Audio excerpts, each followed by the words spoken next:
Hola, buenas noches. Bienvenidos al Colegio Mexicano de Ortopedia y a la sesión del día de hoy que corresponde al capítulo de residentes con el tema de epifisiostosis femoral proximal. Recordarles que en esta ocasión es un tema relacionado con ortopedia pediátrica y es importante recordar que en ortopedia pediátrica existen únicamente dos urgencias que podemos considerar muy importantes: la artritis séptica y el tema que nos lleva el día de hoy, esta sesión de epifisiostosis. No todo el dolor en la rodilla en los niños, que es una característica en esta enfermedad, como lo veremos en el transcurso de la sesión, es significativo de que el problema se encuentre ahí. En los niños, en los adolescentes, debemos de pensar y tomar en consideración que en ocasiones el dolor en la rodilla puede significar que tengamos un problema en la cadera y es importante que no lo dejemos. De ahí la importancia que en esta sesión el día de hoy comprendamos y entendamos lo que se refiere el tema de la epifisiostosis. No me queda más que agradecer al colegio todo el esfuerzo continuo que hace para la educación de nuestros residentes, sobre todo en esta época también, en las instituciones de salud, en donde la enseñanza se ha visto un poco de lado. Ojalá y el tema de hoy sea de todo su interés, que podamos aprender. Finalmente, quiero desear todo el éxito a mis compañeros y amigos ortopedistas pediatras que el día de hoy llevarán la sesión a cabo. Dejo las palabras para que el doctor Alfonso continúe con la presentación de la sesión del día de hoy. Hasta luego. Gracias.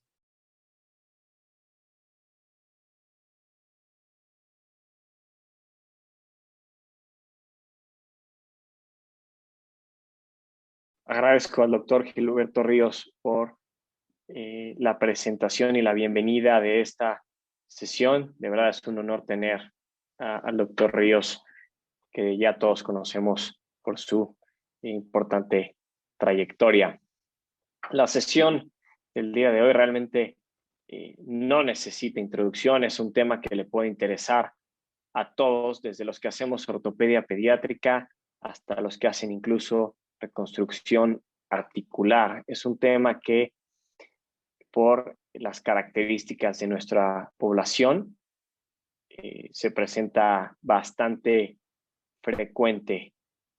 Además de ser un tema que se presta muchísimo a realizar una sesión de preguntas-respuestas y discusión entre los expertos, que puede ser muy, muy enriquecedora. Entonces, para no demorarme más, quiero presentar de manera directa a todos los ponentes, a los cuales iré presentando de acuerdo al orden de su presentación, y después cada uno de ellos nos hará favor de dar su punto de expertos en los diferentes temas. Para iniciar la sesión, tenemos al doctor Gerardo Segoviano Parra, quien es ortopedista pediátrico y adscrito del Hospital General de México. Es un honor tenerlo por aquí, un doctor joven que es parte del comité de residentes, siempre muy activo. Muchísimas gracias, doctor Segoviano, por estar aquí. Él nos presentará o nos dará la introducción a lo que es la epifisiolistesis femoral proximal.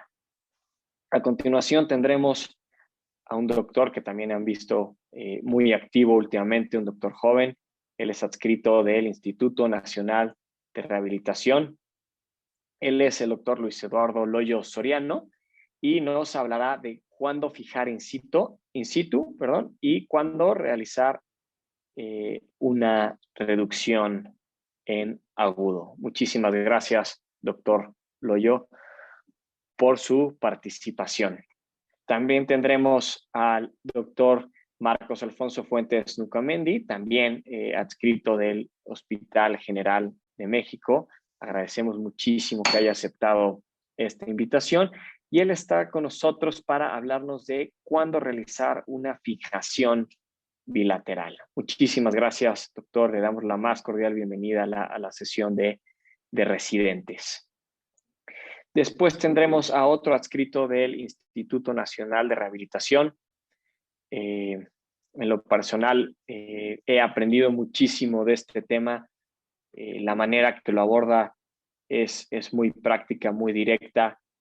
y por lo tanto le pedí que nos hablara de las perlas en técnicas quirúrgicas y fijación. Desde que me lo explicó, yo siendo R2, lo tengo como una visión muy diferente que me encantaría que pueda compartir con todos ustedes. Y a continuación tendremos, hablando de las técnicas más novedosas, que son cuando realizar una artroscopía en agudo, al doctor Aramis López Durán, es adscrito del Instituto Nacional de Pediatría. Siempre entusiasta, siempre aprendiendo cosas nuevas y con muchas ganas de compartirlo. Así es el doctor Aramis y es de verdad un orgullo tenerlo por aquí y que nos pueda compartir la amplia experiencia que tiene en el manejo artroscópico en agudo de la fijación. Muchísimas gracias, doctor Aramis. Y después tendremos al doctor Víctor Hugo Aguirre Rodríguez, quien es titular del capítulo de cadera y rodilla, otro médico joven muy entusiasta que siempre está velando por la academia y la enseñanza. Es uno de los doctores que está haciendo cosas nuevas y que debemos aprender mucho de él. Muchísimas gracias, doctor Aguirre, y agradecemos que nos hable de este tema tan importante como es el manejo artroscópico de las secuelas de epifisiolistesis. Sin duda alguna, uno de los temas que más dará para realizar publicaciones en los próximos años, porque es algo en lo que existe mucho campo para crecer. Y para finalizar la sesión, tenemos al doctor Luis Ramos Alday, quien es de verdad un gusto y un placer escucharlos. Sus pláticas son maravillosas y abordará un tema que a veces se nos olvida, pero es cómo se afecta la rodilla en temas de epifisiolistesis. Entonces, agradecemos al doctor Ramos Alday por dar su plática de compromiso en la rodilla como consecuencia de una epifisiolistesis. A continuación, cada uno de ellos dará su plática para no demorarnos más y dejar tiempo a la sesión de preguntas, respuestas y discusión de casos que estoy seguro que será muy interesante. Muchísimas gracias y los dejo con el doctor Gerardo Segoviano.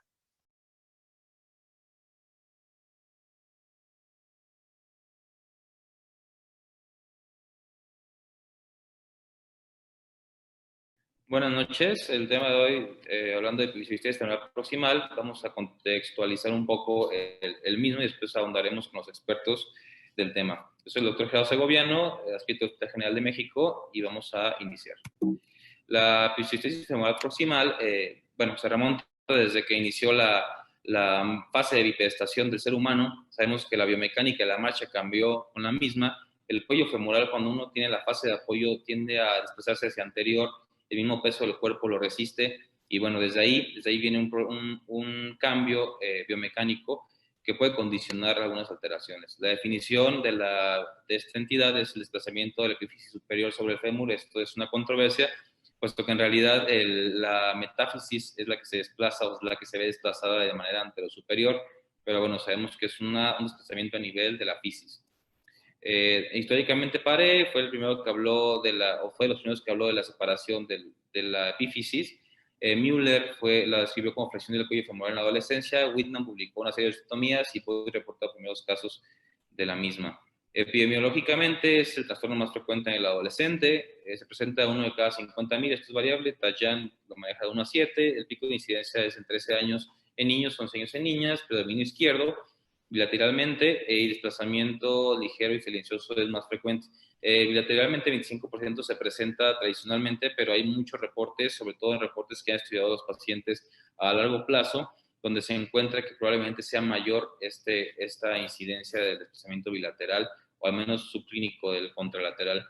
Hemos de un estudio epidemiológico donde confirma los rangos de edad que ya dijimos y las movilidades que se presentan por lo general en este. Ya la raza es una cosa que se ha encontrado que también es un factor donde predominan afroamericanos, el peso y el sitio geográfico también condicionan, y ya habíamos dicho la lateralidad. Un estudio de donde se ve la incidencia por 100.000 habitantes en diferentes sitios, vemos que más o menos manejan un mismo porcentaje, aunque en Suiza es mucho mayor. Etiológicamente, los factores mecánicos, genéticos y endocrinos juegan un papel importante para que se presente esta enfermedad. ¿Qué factores favorecen esto? 1, la mayor altura de la fisis de la casa femoral. 2, los cambios geométricos de la misma. La carga normal de la lámina de crecimiento y la insuficiencia de los componentes tensiles como el colágeno y los proteoglicanos. El ángulo de inclinación también es un factor importante. Vemos todos estos componentes que son los que resisten las fuerzas de ensayamiento. Por lo general, el anillo pericondral, el pericondrio, las fibras de colágeno, las prolongaciones juegan un papel muy importante para este soporte. Sin embargo, en el crecimiento estos se pierden. Esto va a hacer que el crecimiento, va a adelgazar y elongar estas fibras, el ángulo cambia y el brazo de palanca aumenta, por lo tanto, se presenta el deslizamiento. La altura depende por lo general de la proliferación celular. La proliferación celular es mayor en el crecimiento. Ok. Vemos las regiones de la fisis, ya sabemos que a nivel de la hipertrófica es donde se presenta, vemos la distribución simétrica de la misma, los ángulos condicionan esto. La altura de la fisis puede alterarse por todas estas condiciones endócrinas que alteran la estructura de la fisis. Vemos que también la distribución de la cabeza femoral, sobre todo cuando es una retroversión, cambia la biomecánica, y en el caso de coxa vara y coxa valga también cambia el mismo, siendo en coxa vara el riesgo mayor. La clasificación temporal, 3 semanas tomamos como límite para definirla como aguda o crónica, se presenta también crónica agudizada. Para la funcionalidad la clasificamos como estable o inestable, y el grado de desplazamiento leve, moderado y severo. Loder fue quien describió la estable e inestable. Simplemente estable es cuando el paciente puede terminar apoyo, y la inestable cuando no tolera el apoyo. El grado de desplazamiento, vimos que se divide en tercios la metáfisis, y dependiendo del tercio en el que se encuentra el desplazamiento, se clasifica como leve, moderado y grave. También se miden ángulos, ya los conocemos, de 0 a 30, de 30 a 60, de 60 a 90, depende de la gravedad de la misma. Ese es el método de Southwick. Sabemos que con esta condición es una fractura tipo 1, lesión tipo 1 de Salter y Harris, que la describió desde 1963. Esta es una ejemplificación radiográfica de la medición tanto en tercios como en ángulo. El cuadro clínico se puede presentar desde un predeslizamiento, donde los cuadros clínicos son muy leves, con ligera debilidad y claudicación y dolor en el muslo. Puede iniciar inclusive en la rodilla, y por lo general lo que pasa aquí es que disminuye la capacidad para rotar internamente la cadera y obviamente el apoyo. Radiográficamente encontramos un ensanchamiento y una rarefacción de la metáfisis. En el caso del deslizamiento agudo, por lo general el dolor es muy intenso, la cara medial del muslo y las rodillas son más afectadas. Obviamente esto impide la carga del peso. Esto se presenta hasta en un 15%. Es más frecuente que se presente el deslizamiento crónico, donde el retraso en el diagnóstico es muy, muy, muy frecuente, porque es un dolor que no es tan intenso. El dolor por lo general es intermitente en la región inguinal, en la cara medial del muslo y la rodilla. 50% de los casos, o hasta el 50%, se pueden presentar con dolor en la rodilla. Vemos los signos clínicos como el Dreamman, donde el paciente al momento de flexionar genera una abducción y una rotación de la cadera. Los signos radiográficos, la línea de Klein ya la conocemos, sobre la parte superior del cuello femoral, tiene que atravesar la fisis. Cuando la atraviesa tenemos el signo de Tetowen. La blancura metafisaria de Steele, que es la sobreposición de la parte epifisiaria sobre la metáfisis, que se ve de esta manera. El signo de Sham normalmente tiene que estar intraarticular la porción inferomedial, y cuando no se encuentra extraarticular es positivo el signo. Es una ejemplificación de un deslizamiento agudo, un crónico y un crónico agudizado. Hay clasificaciones recientes donde toman el tubérculo epifisiario como un factor para el desplazamiento. En este caso lo dividen en 4 estadios, para mantenerlo como una actualización. Para los estudios, aparte de la radiografía, nos sirve la gamografía. En casos de sospecha, nos sirve el ultrasonido, dado que es un procedimiento no invasivo, y nos puede detectar la distorsión de la cápsula, aumento del espacio epifisiario y la hemartrosis. La resonancia magnética en casos tempranos nos describe una hiperintensidad a nivel fisiario, edema también, y la sinovitis. Valoramos en el caso de necrosis vascular también, y el pronóstico para identificar la misma. En la tomografía nos sirve para evaluar la deformidad residual y para una planificación prequirúrgica, tanto de manera aguda, pero principalmente se utiliza para la intervención de las complicaciones, o en el caso de las crónicas. Tenemos un estudio tomográfico y bueno, para concluir hay que cuidar a nuestros niños porque sabemos que son el futuro, son la clave del desarrollo y hay que tenerlos en un buen estado de salud. Muchas gracias.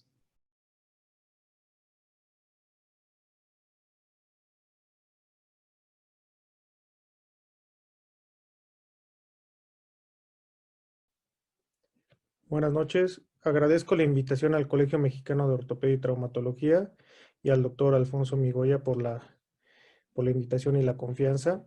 En esta ocasión, continuando con el programa sobre epifisiolistesis, les voy a platicar un poco sobre el tratamiento, enfocado sobre todo a la fijación in situ, cuándo realizarla, versus reducción y fijación. Primero quisiera mencionar como panorama general unas cuestiones generales.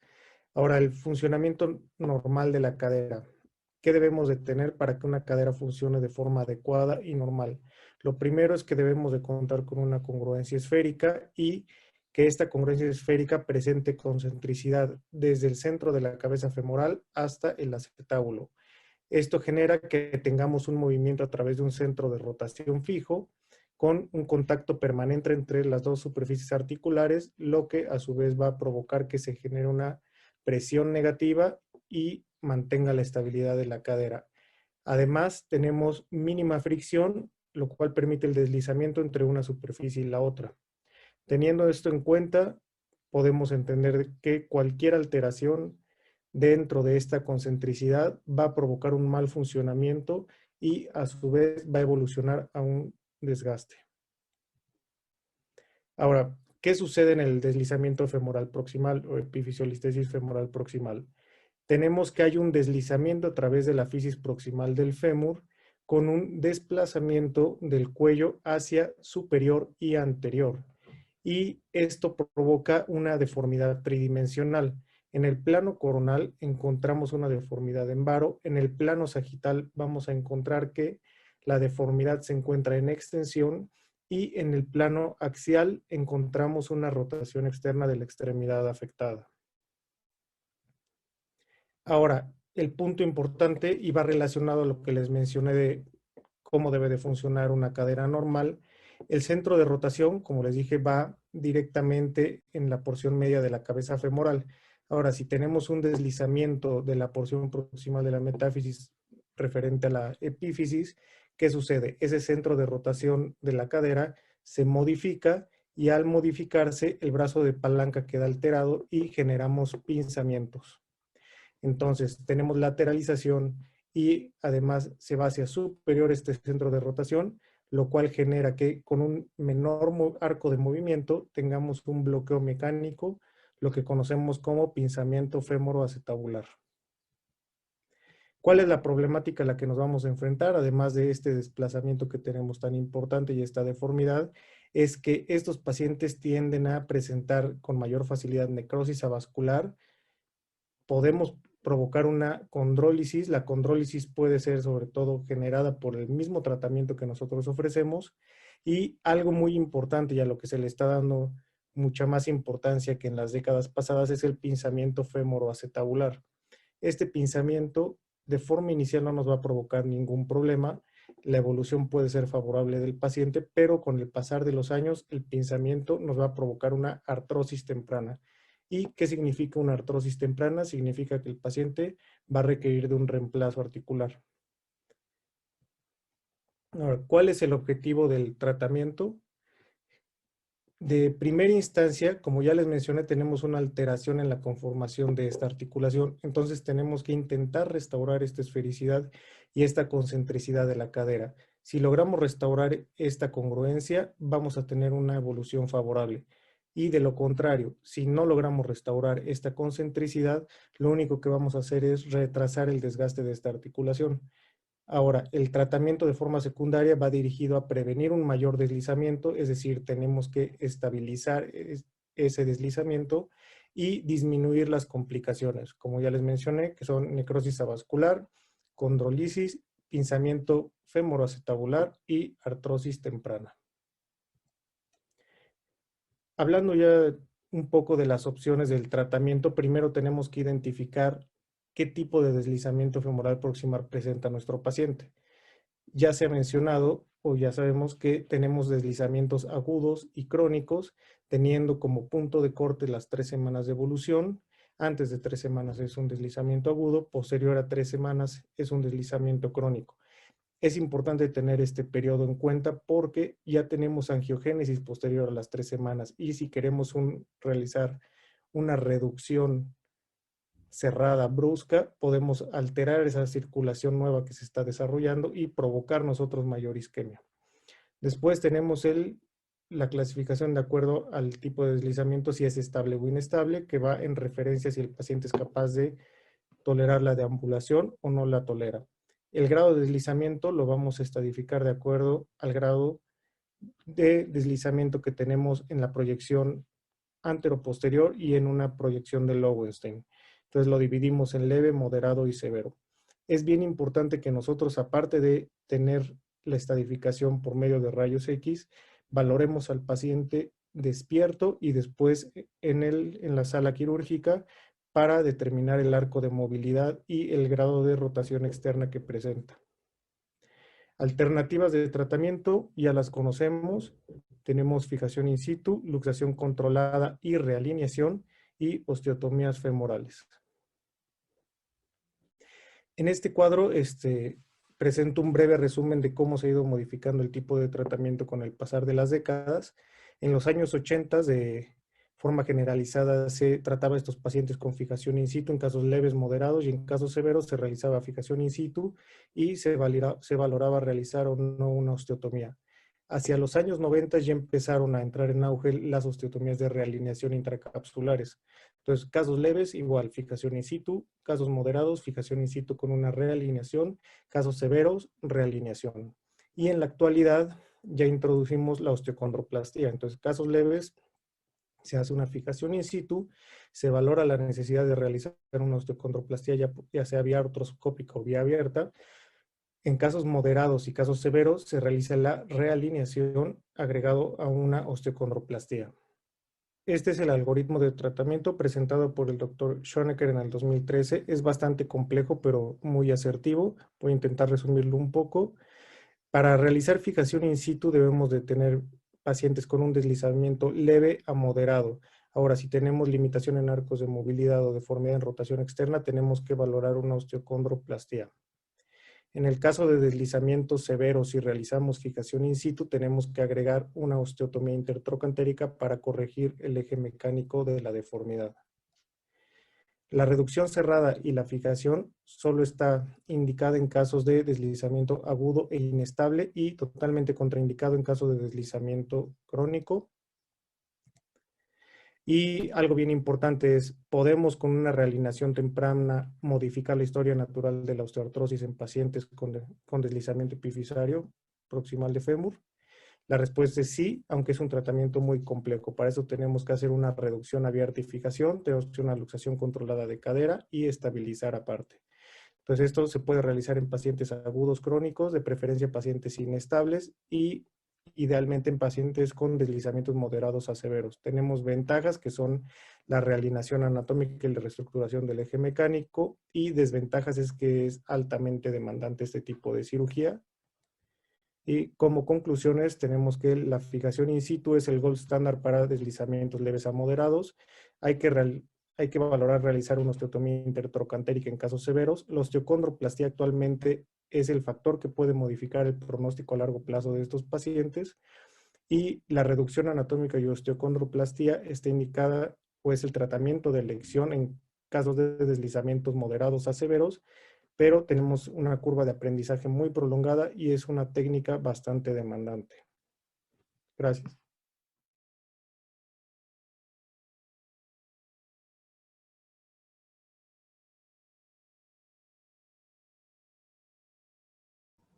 Muy buenas noches, soy el doctor Marcos Alfonso Fuentes Nocamendi, trabajo en el Hospital General de México, y en esta ocasión les voy a hablar de cuándo fijar de manera bilateral en deslizamiento epifisario femoral proximal.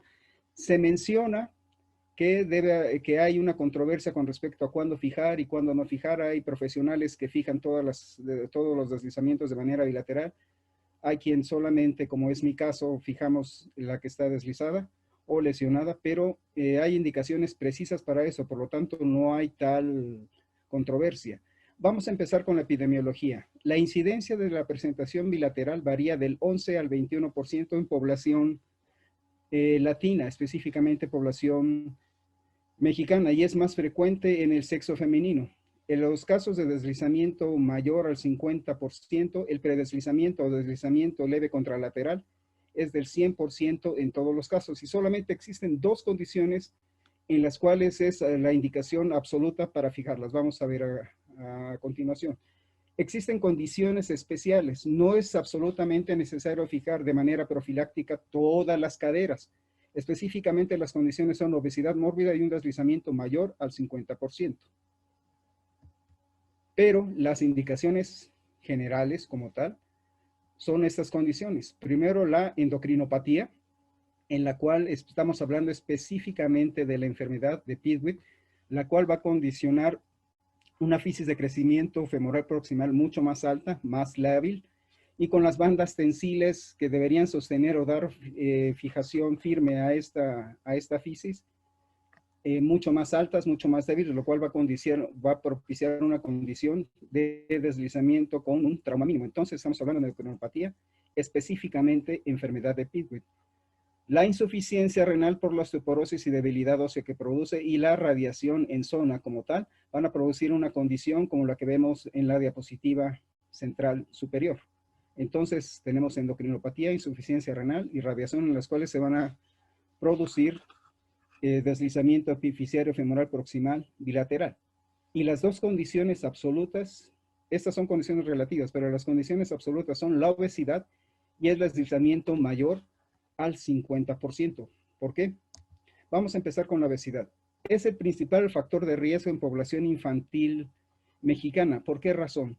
Porque va a promover una sobrecarga que es anormal en estos niños, y pasamos del 18% de obesidad en 2005 a actualmente del 26% en población de 5 a 11 años. Y un índice corporal de masa mayor al 30 es un factor de riesgo alto. De hecho, en los índices de masa corporal de alrededor de 35, 36, el 100% de estos pacientes podría, que si presentan una condición en una cadera, el 100% de las caderas bilaterales, de la cadera contralateral, van a tener esta condición. Por lo tanto, un índice de masa corporal de 35, 36 condiciona un riesgo de deslizamiento bilateral de un 100%.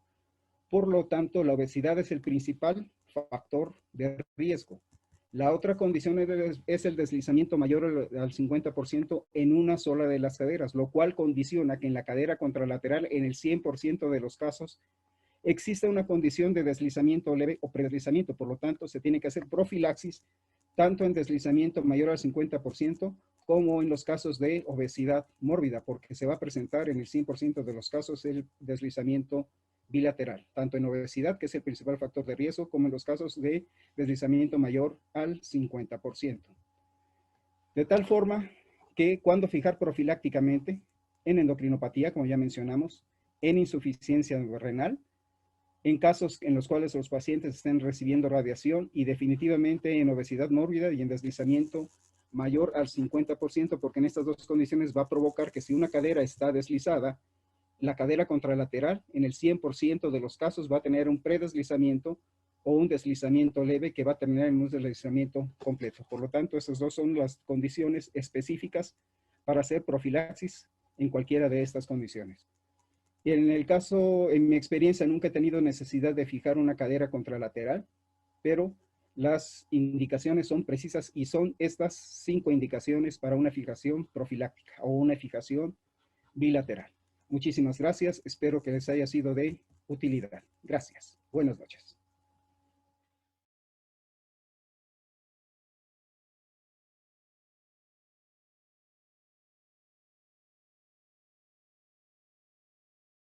Buenas tardes, yo soy el doctor Ramiro Cuevas. El día de hoy vamos a hablar sobre lo que es la epifisiolistesis femoral proximal. Es una de las principales causas de atención en los pacientes adolescentes desde el punto de vista ortopédico. El tema que me pidieron a mí desarrollar es sobre técnicas quirúrgicas y perlas en la fijación. Creo que podemos iniciar esta plática hablando en relación a qué es, por qué, con qué y cómo. ¿Qué es? Es una lesión fisaria.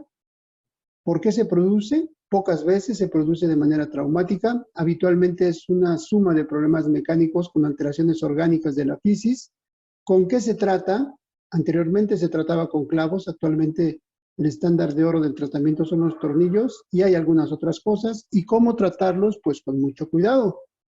Las primeras dos preguntas están completamente resueltas, ya que ya lo hemos visto con temas anteriores.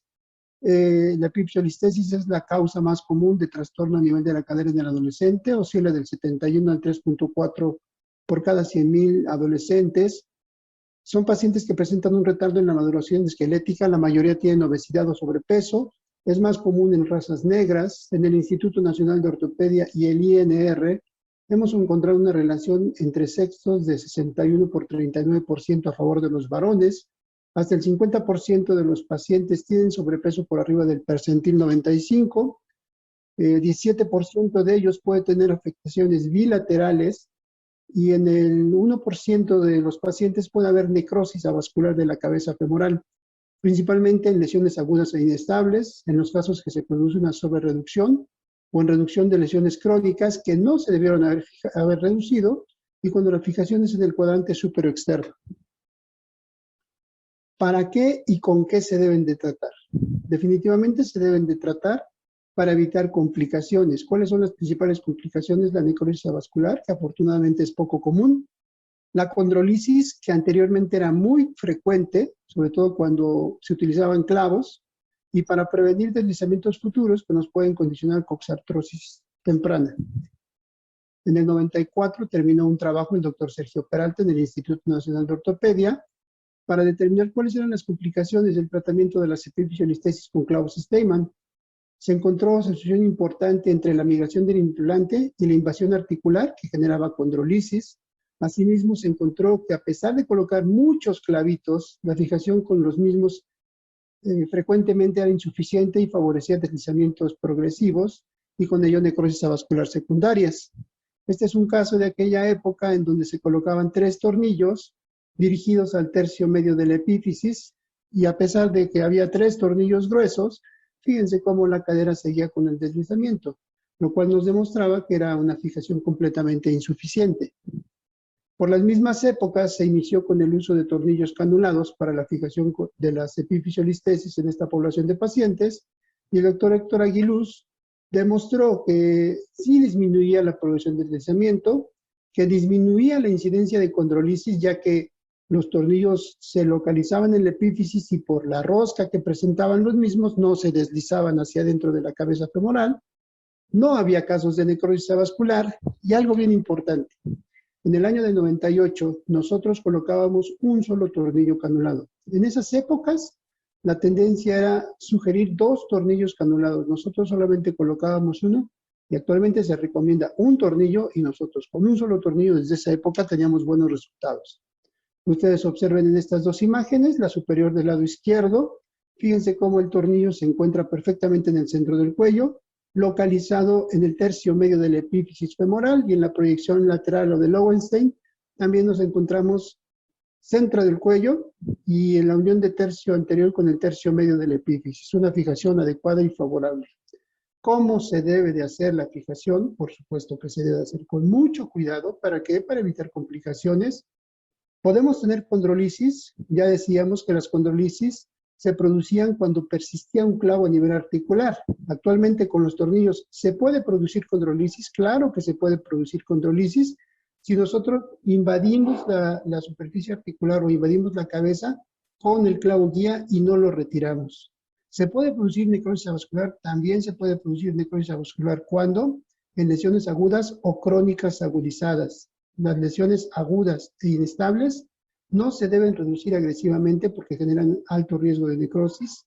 Hay tendencias actualmente a drenar los hematomas fracturarios También hay tendencia a tratar de reducir las caderas crónicas estables. Esas no se deben de reducir porque generan riesgo importante de necrosis avascular.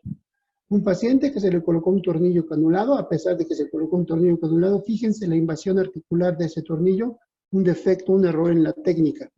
Los implantes deben de ser los adecuados. El implante no debe de ser más barato, debe ser el más adecuado. Fíjense cómo este tornillo está muy al margen superior y lateral, superior y posterior de la cabeza, del cuello. Y entonces esa localización dificulta que cuando nosotros queremos retirarlo salga y termina no saliendo. ¿Y por qué? Porque es un implante inadecuado.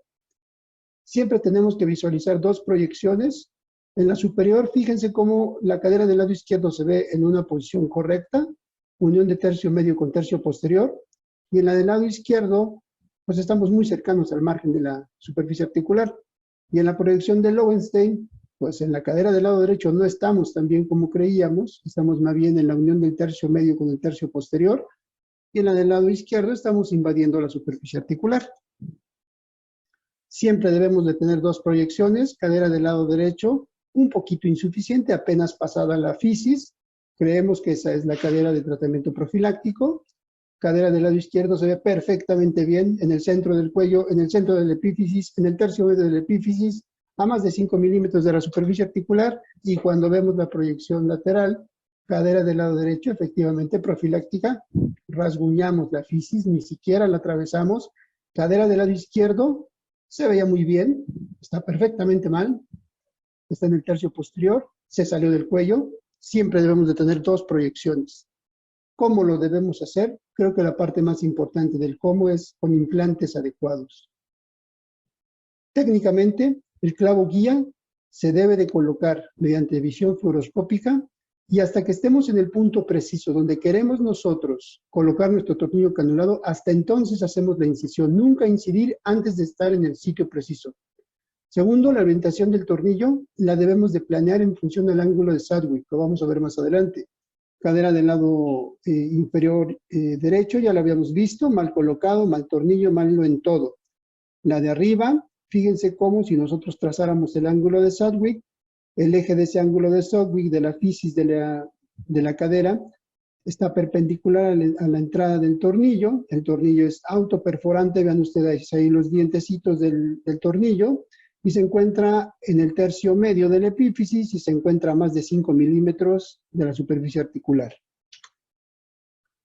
Este debería de ser el punto ideal de nuestra colocación de un tornillo en una cadera deslizada, la del lado derecho, y en una cadera tratada de manera profiláctica. La tratada de manera profiláctica tomando la mayor longitud del cuello, la parte central del mismo y terminando en el tercio medio de la epífisis femoral a 5 milímetros de la superficie articular. Y la cadera del lado derecho, la enferma, midiendo el ángulo de Sadwick, debería de entrar ahí donde ustedes están viendo esa cruz roja. Si pudiéramos tener un punto de cuestionamiento en esta fijación, estamos un poquito más distales, pero el punto en el cual se encuentra la rosca a nivel de la epífisis es en el tercio medio de la misma y se encuentra a más de 5 milímetros de la superficie articular. En conclusión, la fijación debe ayudar a evitar complicaciones. El material y el instrumental son fundamentales. Los detallitos técnicos, la incisión en la piel tiene que ser hasta que localicemos el punto correcto de colocación del tornillo canulado. La perforación con la broca canulada solamente tiene que ser en la cortical lateral. Los tornillos tienen que ser autoperforantes y el machuelo, cuando se requiera, solamente en la metáfisis. Debemos de dejarlo a 5 milímetros de la superficie articular para evitar complicaciones como la condrolisis. Y justamente en el tercio medio de la epífisis, sin importarnos tanto si vamos perfectamente centrales en el cuello o un poquito anteriores o un poquito posteriores. Lo que nos interesa es el tercio medio de la epífisis a 5 milímetros de la superficie articular. Y el uso de la mesa de Maquet creo que lo dejaré yo abierto para platicarlo en la discusión final con los colegas y compañeros. Y me despido mostrándoles una fotografía de hace muchos años, del 97, donde mi maestro, el doctor Lin, decía, demuéstrame que lo que haces no sea correcto para tratar de buscar algo mejor. Hasta ahorita creo que esto es lo mejor para el tratamiento de las epifisiolistesias. Muchas gracias.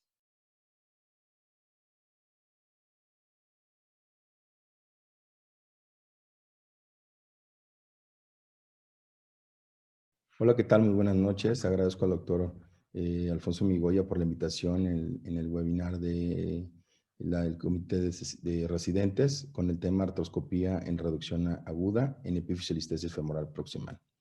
El tema de los objetivos de esta noche van a ser indicaciones, técnica quirúrgica, experiencia en el INP. Recordar la anatomía en el cual tenemos un compartimento central, un compartimento periférico, donde vamos a ver diferentes estructuras anatómicas importantes y que nos van a ayudar para que nosotros podamos hacer este procedimiento quirúrgico. Dentro de la historia vamos a ver que Gross fue el primero en que hizo un complemento con la artroscopía y lo observó con condrolisis. Posteriormente Futami encontró los hallazgos artroscópicos antes de la fucación in situ mediante sinovitis, hematoma, erosión intraarticular, daño del labro. Y posteriormente Roy recomendó la osteocondroplastía femoral artroscópica en deslizamientos previamente fijados y moderados y con datos de pinzamiento.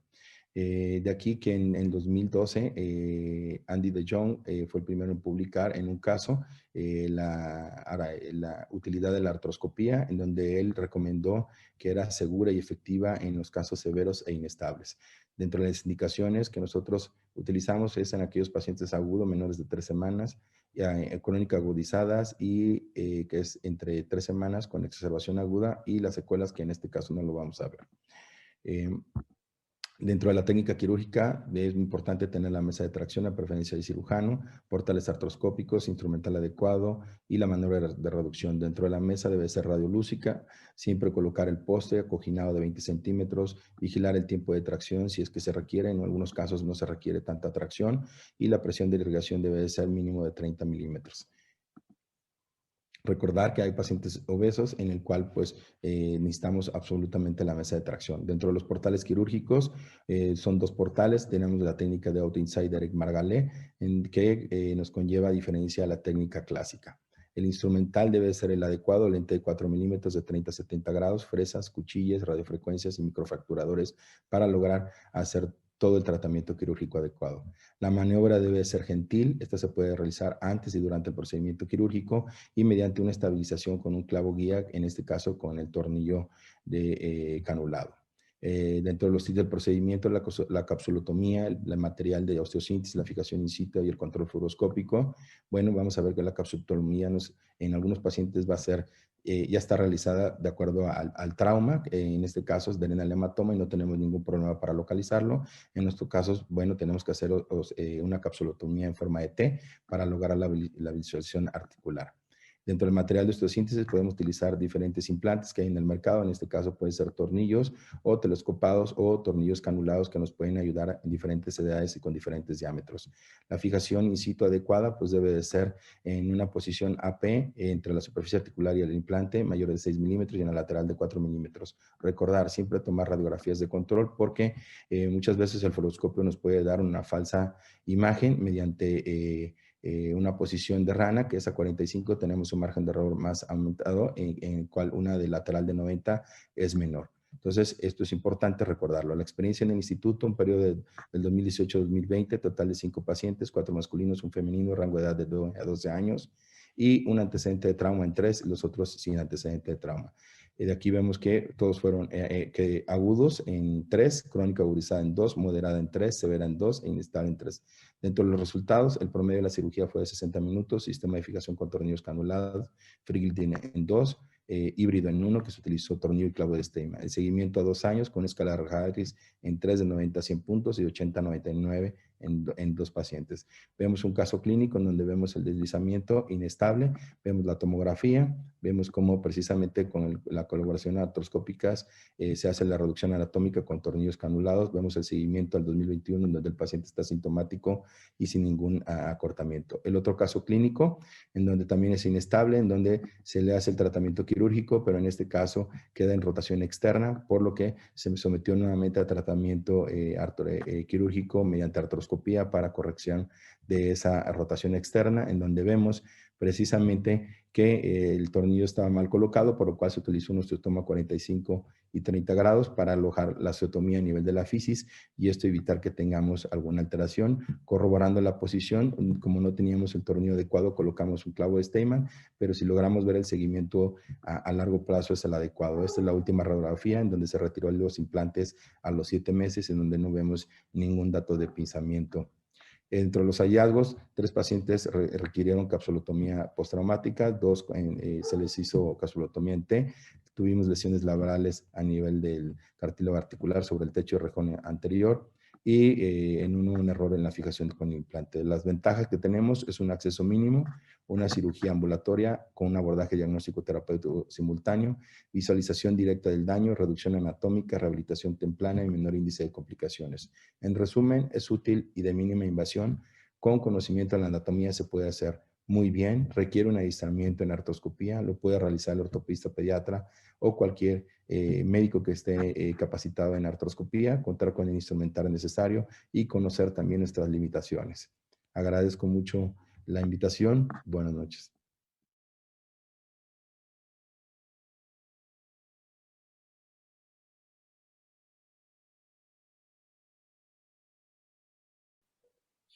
Hola, es un gusto estar aquí con ustedes. Quiero agradecer al doctor Jorge Negrete, presidente del Colegio Mexicano de Ortopedia, y al doctor Alfonso Migoya por esta gentil invitación. Vamos a platicar el día de hoy sobre el manejo de las secuelas en la epifisiolistesis femoral proximal. No tengo conflictos de intereses para esta plática. Como antecedentes, algo que ya han mencionado la gente que está en este panel de discusión, pues es una incidencia de 0.3 a 24 por cada 100,000 entre los 18 y 15 años de edad, más en mujeres que en hombres. Hay asociaciones con la vitamina D, hipovitaminosis, con la obesidad también. Existen, dentro de la forma de clasificar, agudas, subagudas y crónicas. Pueden ser estables o inestables dependiendo de si el paciente tiene capacidad de marcha o no. Y el signo típico es el signo de Dreman, que ya ustedes conocen perfectamente. La técnica de Dunn modificada es el procedimiento que se considera al día de hoy el estándar en pacientes con enfermedad subaguda o crónica con un riesgo elevado de necrosis avascular. A veces en este tipo de enfermedades, cuando no las detectamos a tiempo, quisiéramos poder retroceder el tiempo y evitar toda la cantidad de secuelas que podrían dejar. Les voy a presentar un caso que pues, me pidieron pues, mi opinión hace ya algunos años. Este paciente es de Los Altos de Jalisco, masculino de 13 años de edad, donde efectivamente quisiéramos retroceder el tiempo, ¿no? El paciente inicia un par de 2-3 semanas previas con dolor, al final lo llevan al ortopedista y encuentran esta lesión, le hacen una fijación in situ y este es el resultado pues ya a 2 años de que inicia el problema. Entonces vemos a un paciente pues que a todas luces va a generar secuelas coxofemorales de manera importante. Este es un paciente en donde logramos regresar el tiempo. No se puede en todos los casos, pero en algunos sí. Entonces, aquí el mensaje con este caso que les quiero presentar es que a veces es posible seleccionando el tratamiento adecuado en el momento oportuno. Este es un paciente de 27 años con una luxación, le realizan una reducción cerrada y en un segundo tiempo le hacen una fijación de la pared posterior. Entonces, evoluciona con esta artrosis que ustedes están viendo aquí en su pantalla, un pinzamiento femoroacetabular con esta jiba anterolateral. Hicimos una luxación segura de Gans, una osteoplastía femoral, reinserción labral, etcétera. Y esta radiografía se parece mucho a cómo estaba el paciente hace 7 años cuando él inició con el problema. Después de esto, 6 años de operado. Cuando él llega conmigo, todo el mundo le decía que era una prótesis de cadera. El paciente lleva 6 años después de la cirugía y libre de una prótesis. Entonces sí podemos regresar el tiempo en algunos casos en particular. Esta es una paciente con secuelas de epifisiolistesis, 28 años de edad.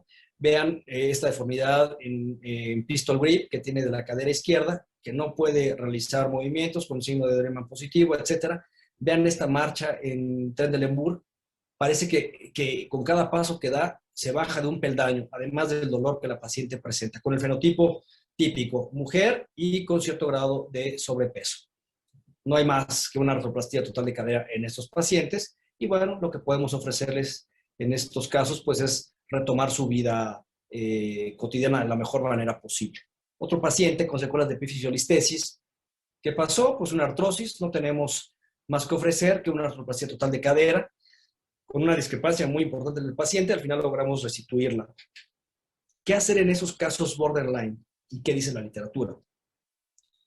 Primero, punto 1, medir el ángulo alfa, idealmente dejarlo en 55 grados, más cuando hay una jiba anterolateral, podemos hacer una osteoplastía a través de artroscopía. Pero también podemos hacer luxaciones seguras de Gans y hacer esta remodelación a través de abordajes mini-open o abiertos. La técnica de Dunn modificada es una técnica que se hace a través de una luxación segura, nos permite una remodelación anatómica de la epífisis, nos permite preservar los vasos retinaculares, evitar de alguna forma la necrosis avascular de la cadera. Entonces aquí les muestro ejemplos. Este es un artículo del JBJS del 2010. Y ese es un caso que yo les quiero presentar. Este caso es cortesía del doctor Omar Viviano y el doctor Agustín Balcarce. Una femenina de 11 años de edad, epifisiolistesis postraumática. Vean cómo está toda la cabeza echada hacia atrás. Entonces, se le pide la tomografía para entender bien qué estaba ocurriendo aquí. Se hace una luxación segura y la técnica de Dunn modificada. Vean al final, clínicamente con simetría de extremidades pélvicas. Este es el resultado posoperatorio inmediato, la evolución de la paciente. Como ustedes pueden ver, ya consolidada la osteotomía del trocánter mayor. Su evolución a las 12 y 34 semanas de operado. Vean, una marcha prácticamente normal, una jovencita de 11 años de edad que tuvo pues este evento desafortunado.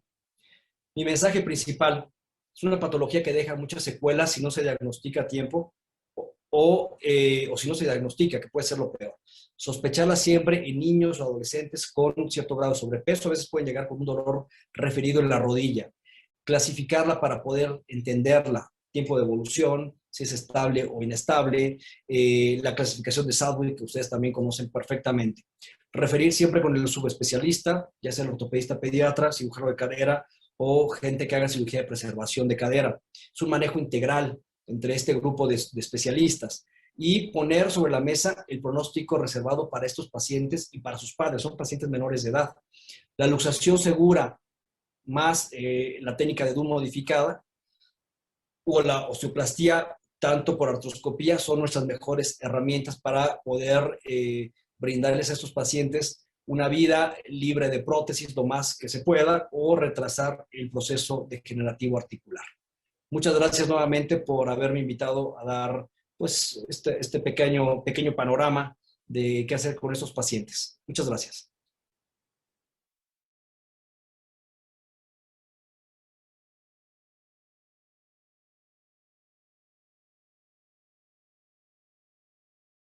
Buenas noches, soy el doctor Luis Ramos Alday, ortopedista pediatra de Coahuila.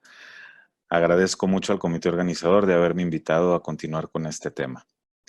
Y para cerrar, pues sabemos que después de un evento de epifisiolistesis en el niño y aún haber resuelto este padecimiento, debemos de dar seguimiento a la evolución que va a tener este niño durante su desarrollo hasta que alcance la madurez esquelética. Y es por eso que vamos a hablar de los cambios de la cadera, que ya sabemos. Normalmente el offset y la distancia trocánter-articulación se ven disminuidas en la cadera que se fijó del deslizamiento. Esto va a traer consigo alteraciones en los arcos de movilidad de la cadera, dolor a veces al hacer abducción sobre todo, o rotaciones de esta extremidad que se vio afectada. Pero esto ya lo tenemos bien estudiado y no nos debemos de quedar ahí.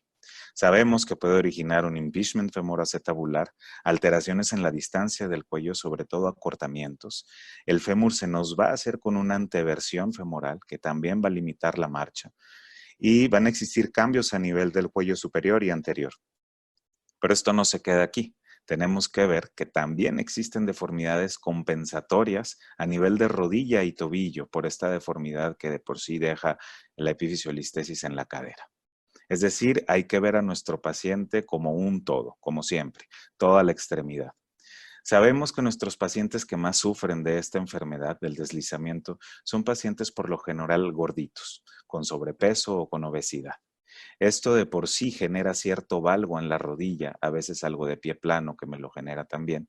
Tenemos que dar este seguimiento. Recordar que la radiometría, la radiografía para dar seguimiento a estos pacientes debe incluir toda la distancia de nuestra extremidad. Sabemos medir nuestro eje anatómico y nuestro eje mecánico para descubrir las alteraciones angulares y darles un tratamiento oportuno y adecuado. Les mencionaba que lo principal o lo más común a nivel de las rodillas es el genovalgo. Tenemos este algoritmo que es muy fácil de ver. Dividimos la superficie articular a nivel de la tibia en 4 partes, es decir, del 0 al 100%. Trazamos nuestra línea del eje mecánico y si vemos que nuestra línea del eje mecánico cae entre el 25 y el 75%, podemos considerar que esta rodilla está bien, está normal, no necesita ningún tratamiento quirúrgico. Pero por el contrario, si nos cae entre el 75 y el 100 o el 0 y el 25, sabemos que tenemos una deformidad angular que hay que tratar para evitar futuros problemas. Veamos esta foto del paciente. Una rodilla en valgo nos va a originar también alteraciones articulares en el eje de la carga del tobillo. Ojo con esto. Tenemos aquí un artículo del año 2018 de Turquía, donde precisamente se estudió esto. Se hicieron en 5 años, del 2008 al 2013, se identificaron 75 pacientes que tuvieron epifisiolistesis. De estos, se excluyeron a tener nada más 28 que fueran unilaterales, que fueran fijaciones in situ del deslizamiento, para comparar las alteraciones angulares entre una y otra pierna. Obviamente se esperaron hasta que tuvieran la madurez esquelética para que tuviera peso esta investigación. El ejemplo de las radiometrías que se utilizaron para medir el ángulo anatómico, el eje mecánico, cérvico-diafisario, la relación articular de la rodilla y la relación articular del tobillo, tanto de la extremidad afectada, fijada del deslizamiento, como la extremidad que no había tenido nada. Ellos estudiaron y hicieron este algoritmo para ver el valgo de la rodilla. Fíjense, medían la superficie articular total de la rodilla, el punto A, el punto más externo de la tibia, el punto B, el punto más interno de la superficie articular de la tibia. Trazaban su eje mecánico y el punto por donde cruzaba la superficie articular de la tibia era el punto M. Se midió la distancia de A a M en ambas rodillas. El del lado izquierdo, fue el que estuvo deslizado y, por ejemplo, tenemos estos resultados: 0.51 en la sana y 0.43 en la deslizada. ¿Qué es lo que se decía? Un valor de menor de 0.5 de esta distancia indicaba el valgo y un mayor de 0.5 indicaba varo. ¿Qué resultados tuvieron ellos? Bueno, los deslizamientos, de los 28 en total, 13 fueron grado 1, 11 grado 2, 4 grado 3. De las 28 rodillas, 22 tuvieron valgo. Es bastante. Y de las 28 rodillas del lado sano, tuvieron 13. O sea, a pesar de no haber tenido ningún problema en la cadera y de no haber sido fijada ese deslizamiento, también hubo valgos en la rodilla. Solo 2 pacientes de todos estos tenían dolor posterior a actividad, pero estamos viendo que esto es antes de haber ya crecido y de haber tenido algo de artrosis probablemente. No nos quedemos con 2 pacientes con dolor. Eso fue en ese momento. Y síndrome patelofemoral, 7 pacientes. Obviamente se encontraron también los acortamientos que todo el mundo nos esperamos en un 82%, sobre todo el lado deslizado. La diferencia mayor fue de 21 milímetros, que fue en un paciente, entre 10 y 20 en 10 pacientes y menos de 10 milímetros en 12 pacientes. Entonces, con este estudio demostramos que no debemos de fijarnos solamente en la alteración en la cadera. Recordar que la alteración en la cadera nos puede originar también alteraciones angulares en rodilla y en tobillo, por estar compensando estas cargas que va a tener nuestro paciente al caminar. Debemos de darle seguimiento para el momento en de que lleguen los niños a tener su madurez esquelética, no tengan estas alteraciones y evitar problemas de artrosis en el futuro.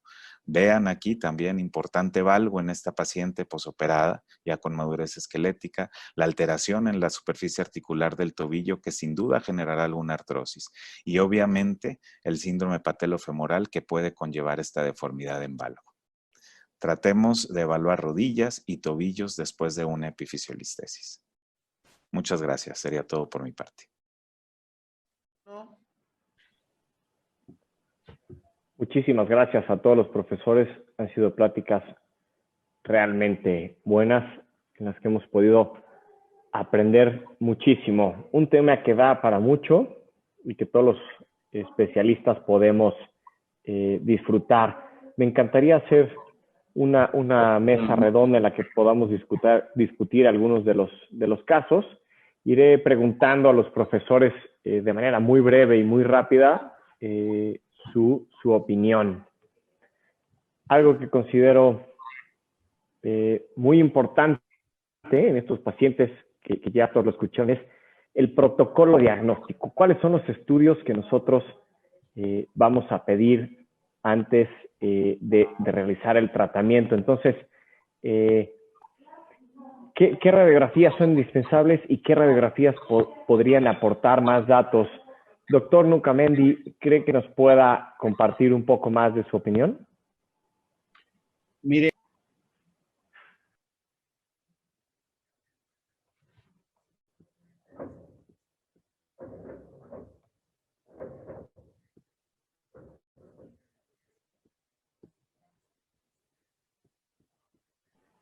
Perdón, no sé si podemos No hay audio escuchar al doctor Nucamendi, y si no, bueno, al doctor Segoviano, sí, de manera muy breve nos puedes apoyar con qué opinas de esto. Sí, claro. Bueno, en el estudio básico radiográfico, como siempre, como decían los doctores en sus presentaciones, la radiografía anteroposterior es indispensable. Una radiografía tradicionalmente se pedía, bueno, en Lowenstein, pero se cree que la radiografía lateral, una lateral verdadera de la cadera, es muy importante para poder medir los ángulos, para poder planificar la cirugía. En cuanto a estudio preparatorio básico radiográfico, creo que serían las indispensables, una lateral verdadera de la cadera y una anteroposterior. Perfecto. Y también me gustaría preguntar al doctor Aguirre, por su experiencia en preservación de cadera y prótesis, también está en boga que afectan los parámetros espinopélvicos y la versión del acetábulo. ¿Te gustaría o te serviría alguna otra radiografía para poder determinar la versión de la cadera y quizá no al momento de la fijación para saber cuál será la evolución de esa cadera?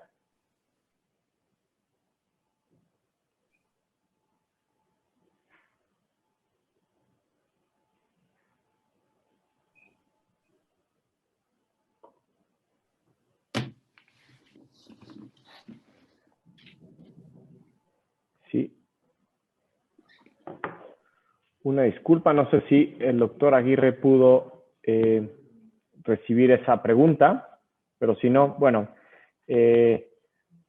continuando con la sesión, otros estudios, resonancia magnética, doctor Aramis, ¿cree que debería tomarse una resonancia magnética preoperatoria? ¿Qué deberíamos buscar si es que cree que la debemos tomar? ¿Y qué nos puede aportar? Si tenemos en un deslizamiento crónico agudizado, yo creo que sí nos puede aportar si tenemos alguna lesión de la metáfisis a nivel del labrum o si tiene líquido intraarticular. O sea, yo creo que la resonancia nos puede aportar muchísimo para si tenemos que hacer algún tratamiento complementario. Perfecto. Doctor Gilberto Ríos, no sé si en la pregunta anterior, honesta, le gustaría compartir su experiencia o punto de vista al respecto.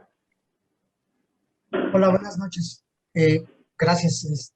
Bueno, como comentaron los compañeros, estoy totalmente de acuerdo en que hay que tener imágenes específicas. La PDP es importante. Lo que comenta el doctor Aramis creo que es importante en relación a la complementación y el tratamiento. Creo que no tengo algo más que agregar en ese punto. Perfecto, muchísimas gracias. Me parece que ya tenemos al doctor Aguirre. Entonces repetiré la pregunta para que la pueda escuchar. Doctor Aguirre, con su experiencia en cirugía de preservación de cadera y artroplastia de cadera, ¿cree que los parámetros espinopélvicos o los estudios para determinar estos y la versión de la cadera nos pueden ayudar en la evaluación y tratamiento de la epifisiolistesis?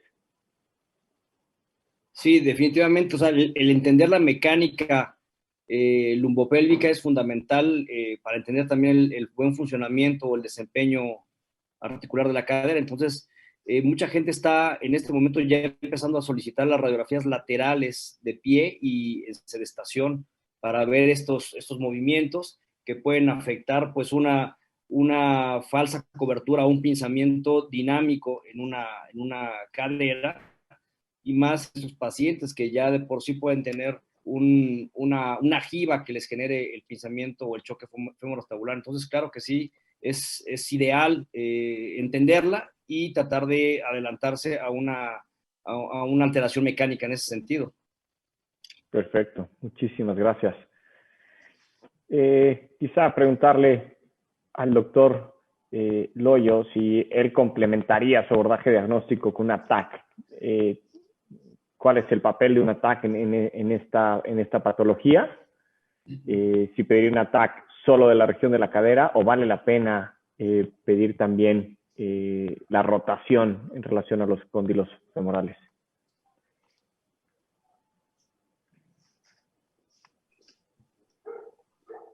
Doctor Loyo, me parece que su micrófono está apagado.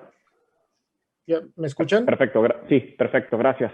Sí, te comentaba, los estudios que hay que solicitar dependen de cada caso en específico y del tratamiento que vamos a proponer.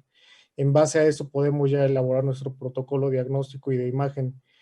Forzosamente AP de pelvis y una Lowenstein o de preferencia una lateral de fémur, una real lateral. Y si estamos pensando o estamos tratando a un paciente que tiene un deslizamiento severo, un deslizamiento moderado crónico, sí es importante complementar con una tomografía para tener una noción tridimensional del tipo de deformidad y tipo de desplazamiento al que vamos a orientar el tratamiento. Ahora, de preferencia, pedir la tomografía con cortes hacia los cóndilos para ver la anteversión femoral completa y nosotros poder determinar cuánto vamos a derrotar. Y si es posible, tener el fémur contralateral para tener la medición sana y así poder dejar las dos caderas de la misma situación. Perfecto, muchísimas gracias. Doctor Ramos Alday, ¿algún comentario en cuanto a la TAC? Si la suele solicitar o no, y qué puede llegar a aportar. Gracias, doctor Migoya. En mi opinión, el diagnóstico de la epifisiolistesis en etapa aguda, pues sigue siendo claro y sigue siendo factible hacerlo con una radiografía, con las dos proyecciones con las que estamos familiarizados, hacerlo, trazar nuestra línea de Klein si tenemos nuestras dudas e identificar realmente el grado de deslizamiento o si esa epífisis está deslizada o no.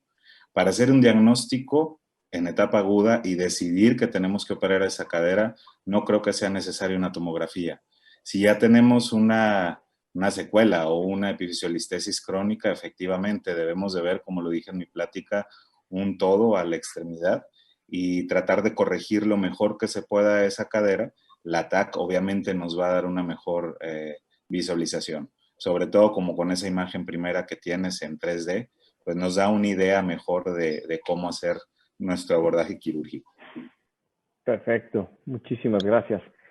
Y bueno, realmente sigo con las preguntas típicas de todos los pasos de visita, de todos los residentes, que quizá quiero que me las contesten casi de manera dicotómica, un sí, un no, y quizá hacerlo uno por uno, ¿no? Como me aparecen en pantalla, les iré preguntando. Y bueno, nos vamos a basar en el caso de esta radiografía, que es, por supuesto, un severo del lado derecho y un leve del lado izquierdo. Doctor Loyo, fijación bilateral, si no, 1 o 2 tornillos y clavillos. ¿Llegarás a usar? No me gusta la fijación bilateral si no está sustentada. 1 o 2 tornillos, un tornillo y clavillos, no, en lo absoluto no. Perfecto. Doctor Segoviano.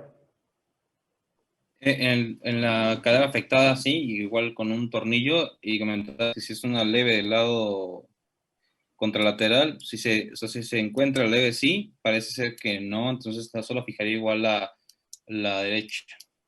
Perfecto. Doctor Aramis. Yo un tornillo bilateral parece que tiene sobrepeso, clavillos definitivamente no utilizaría. Perfecto. Doctor Ramos Olay. Bilateral sí la haría. Exactamente hay que ver si el paciente tiene sobrepeso o obesidad.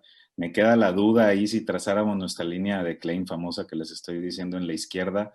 No sé si atravesaría la epífisis lo suficiente como para decir que es normal. Creo que sí me iría bilateral. Un Sí, solo es tornillo si está bien colocado y clavillos no.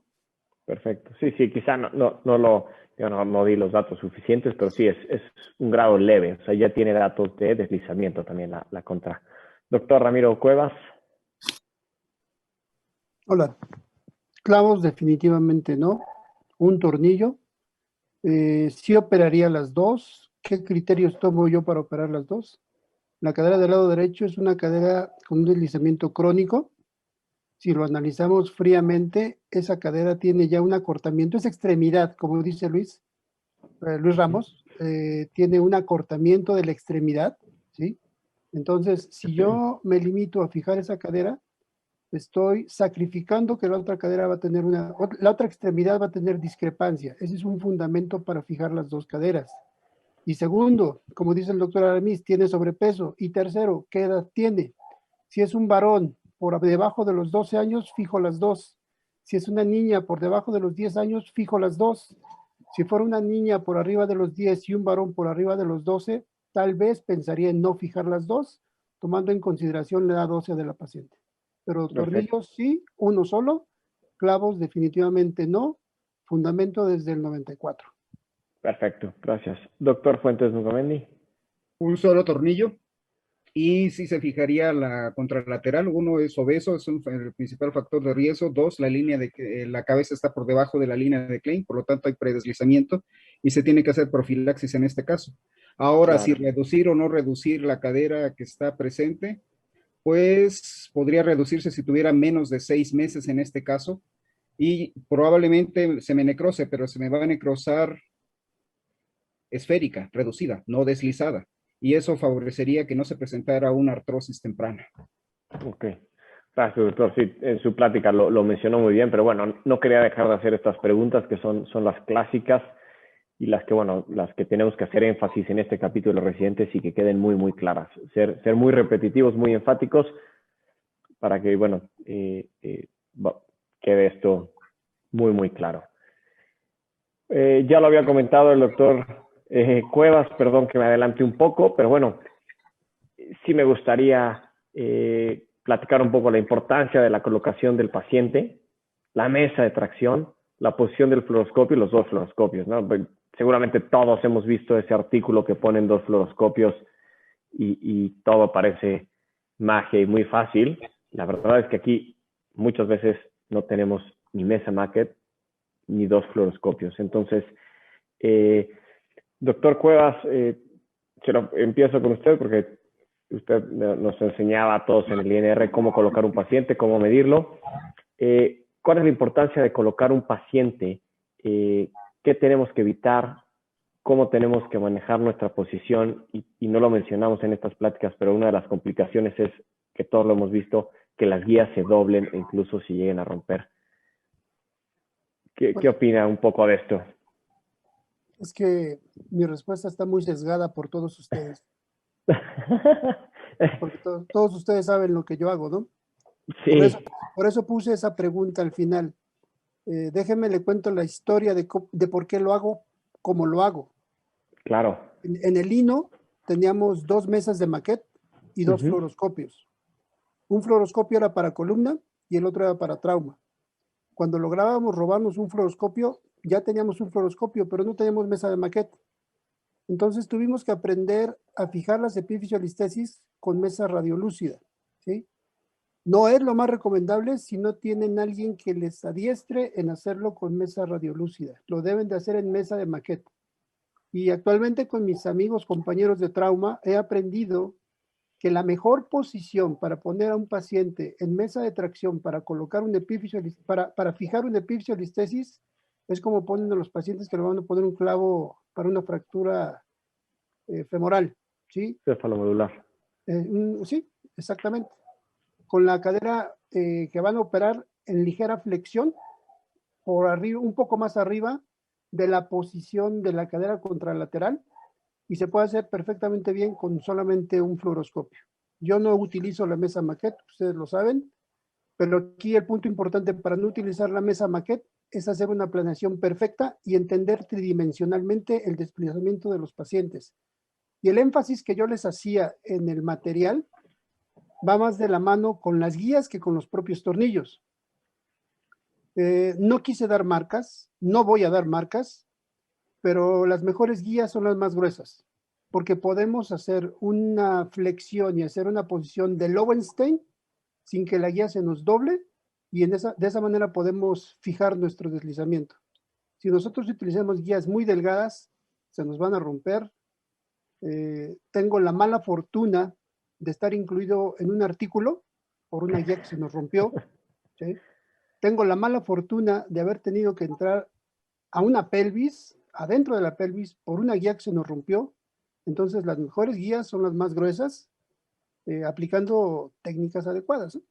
Entonces, esta imagen que tú muestras, mi Goya, es la ideal. Como tú lo dices, a veces no tenemos 2 fluoroscopios, a veces no tenemos ni siquiera una mesa de tracción, pero si nosotros nos vamos a lo que tenemos, sí tenemos una mesa de tracción con un fluoroscopio, aprender la técnica de colocación de clavos clavos para fémur, y esa es una buena posición para los tornillos canulados. Perfecto, muchísimas gracias. No sé si alguien quiera comentar un poco más de esto. La verdad es que, por supuesto que está sesgada la opinión del doctor Cuevas, porque hace ver muy fácil una fijación sin mesa de tracción, que la verdad es que no lo es tanto. En lo personal creo que sí ayuda mucho una mesa de tracción, sobre todo a mantener la posición, y el fluoroscopio se puede mover de manera mucho más libre, sin tener que manipular, sin riesgo de doblar las guías, y es todo mucho más fluido en la cirugía si no se tiene una gran experiencia y adiestramiento sin la mesa. No sé si alguien más quiera comentar algo más sobre esta diapositiva. O no sé, el doctor Aramis, para instalar el artroscopio, ¿cómo coloca al paciente? Bueno, sabemos que para hacer artroscopías de cadera, bueno, pone la tracción, pero y ponen el fluoroscopio. Entonces, ¿esto ya lo hace de manera rutinaria? O sea, ¿su protocolo es ya rutinario en cuanto a colocación, posición de fluoroscopio y artroscopio? Sí, ya lo pongo contralateral. En este caso utilizo, se ve muy padre tener 2 fluoroscopios, pero por lo regular utilizo uno, y si es un deslizamiento crónico, voy a desquitar el CAM. Lo que menos hago ya ahorita es tirar tantos rayos, sino nada más verificar en dónde está mi pinzamiento. Y esto pues previo a la tomografía y a la impresión 3D, bueno, ya planifico y ya utilizo menos fluoroscopía. Pero sí es en contra de la cadera, siempre tanto la pantalla como el brazo. ¿Por qué? Porque si hago artroscopía y lo hago en agudo, yo estoy viendo directamente la fisis. Entonces estoy valorando bien en qué posición voy a colocar también mi guía primero, para después colocar el tornillo. Entonces siempre lo pongo contralateral, ya como de rutina, a la cadera que voy a fijar. Si lo hago bilateral, por lo regular no hago artroscopías bilaterales, hago nada más la que está lesionada. Si tengo un pre, pues ahí nada más utilizo el fluoros y hago una fijación in situ con la técnica que todo el mundo ya conoce. Perfecto, muchísimas gracias. Tenemos algunas preguntas, así que trataré de ir muy rápido. Ya lo comentaron en las pláticas, la imagen del fluoroscopio nos puede dar una falsa imagen y acabar en un sitio que no sea el correcto. ¿Cómo evitar la protrusión de los tornillos? ¿Qué imagen buscar en el fluoroscopio? Y si está justificada una TAC con motivo de planeación preoperatoria, incluso medir la longitud del cuello. Doctor Ríos, no sé si nos puede ayudar con su opinión acerca de esto. Claro, en relación a cómo evitar la protrusión, Luis Loyo lo mencionó muy bien en el principio de la charla, donde mencionaba que a veces, no a veces, el principal riesgo de hacer una condrolisis en la cadera es que nuestro clavo guía perfore la articulación. Entonces, Debemos técnicamente tener mucho cuidado a la hora de hacer, obviamente, la fijación. El doctor Cuevas mencionó otro concepto que yo considero que es muy importante y que todos debemos de tener. Si nosotros tridimensionalmente no entendemos qué es lo que está pasando en la cadera y cómo está, nos vamos a equivocar desde posicionar al paciente y desde hacer la fijación. Es muy común que de repente cuando estás con los residentes les dices, en teoría ya leyeron la técnica y todo, y dices, a ver, vamos a colocar el tornillo, quieren hacer un abordaje lateral, como si colocáramos un DHS, por ejemplo. Lo que no han terminado de comprender es que la cadera no está en una posición normal. La cadera se deslizó. Si esa parte tridimensional no la comprendemos, seguramente ahí vamos a tener problemas. Vimos algunos ejemplos que pusieron ahí de pacientes, de casos clínicos con más de un tornillo, en donde seguramente alguno de ellos siempre está fuera de la cadera porque no lo colocamos en la posición correcta. Entonces, ¿cómo evitar la protusión? Sabiendo primero tridimensionalmente dónde está la cabeza femoral, dependiendo del grado nosotros sabemos qué y cómo vamos a entrar para la fijación. Y obviamente esa parte la tenemos que ir aprendiendo con el tiempo. Yo siempre les menciono a los residentes cuando estamos haciendo un procedimiento de estos. Entre más deslizada esté tu cabeza femoral en la epifisiolistesis, tu sitio de entrada va a ser más anterior. Y esa parte la tenemos que tener clara. Entonces, es la mejor forma y la única manera de poder evitar que tengamos este tipo de complicaciones, sabiendo y entendiendo bien mecánicamente qué es lo que está pasando, tridimensionalmente dónde está esa cabeza, para que podamos evitar tener este tipo de problemas. Perfecto, muchísimas gracias. ¿Puedo hacer un comentario? Por supuesto, claro que sí, doctor.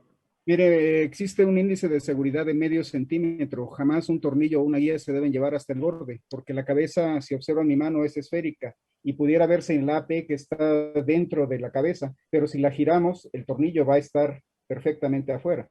Entonces hay un índice de seguridad de medio centímetro con respecto al borde de la cabeza para estar seguros de que estamos dentro y no fuera, para evitar la condrolisis.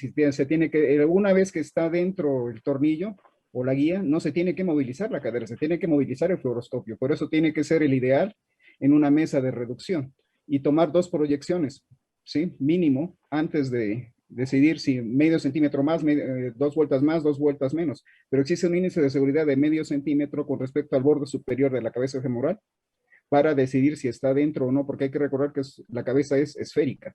Y en una proyección AP podemos elevarlo hasta el borde y decir que está adentro, pero no, está afuera porque es esférica. No sabemos si estamos exactamente en el centro o a uno de los lados. Entonces el borde de seguridad es de medio centímetro. Agregando un poco, perdón, me gustaría comentar algo en lo que acaba de decir el doctor también. Existe una medición radiográfica que se llama paralelaje, que uno hace ya que hizo la fijación, que nos permite ver el margen de error que pudiéramos tener, justo con lo que menciona el doctor ahorita, para saber si existe la posibilidad de que ese tornillo esté intraarticular. Y si con esta medición nosotros tenemos la sospecha de que puede estar intraarticular, es mejor meter al paciente nuevamente a sala de quirófano y dar un par de vueltas hacia atrás que dejar ese tornillo en esa posición, que va a ser una tragedia. Perfecto. Y otro comentario más, hay que recordar que lo que se desliza es la metáfisis hacia adelante y en rotación externa. Entonces, simplemente, mientras más deslizada, más posterior está la cabeza femoral y esa es la dirección a la que se debe dirigir el tornillo. Nunca jamás entrar por un abordaje lateral en una cabeza deslizada, a menos que ustedes planeen reducirla. Entonces, sí, es completamente aceptable en una cadera reducida hacer una colocación lateral, pero si no, el abordaje es anterior. Nada más. Y como mencionaba el doctor Cuevas, a veces también aprendemos de otras especialidades. En trauma tienen muy marcado la medición del tip de punta apex.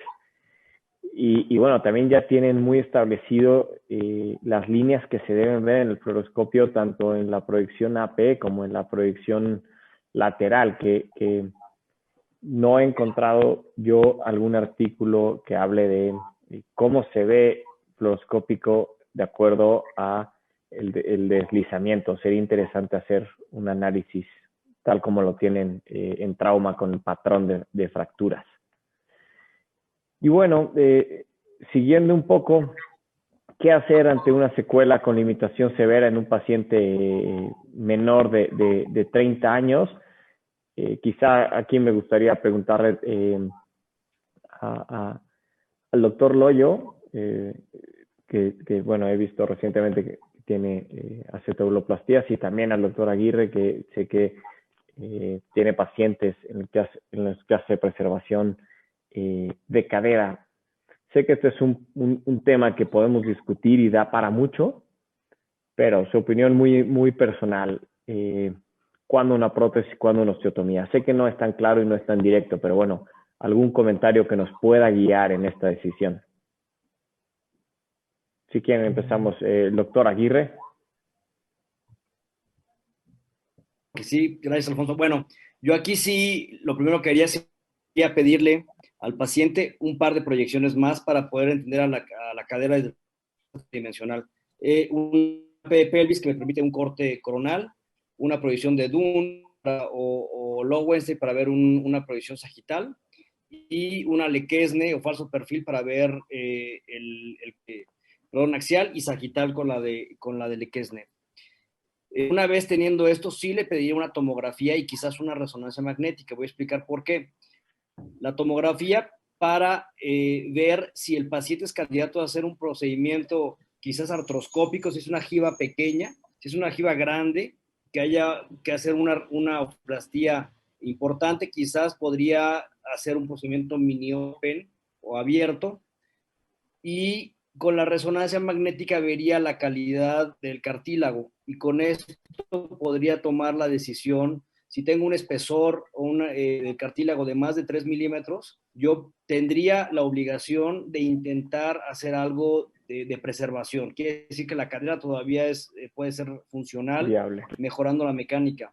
Ahora bien, si el espacio es de menos de 2 metros, aunque radiográficamente lo veo bien, pero si ya en la resonancia veo datos incluso de necrosis, pues voy con la prótesis, porque va a ser una cirugía muy grande, con un pronóstico reservado, quizás malo, y que termine en el mismo desenlace de un reemplazo articular. Entonces preferiría irme por una artroplastía, pero teniendo esta secuencia: radiografías, tomografía y resonancia magnética.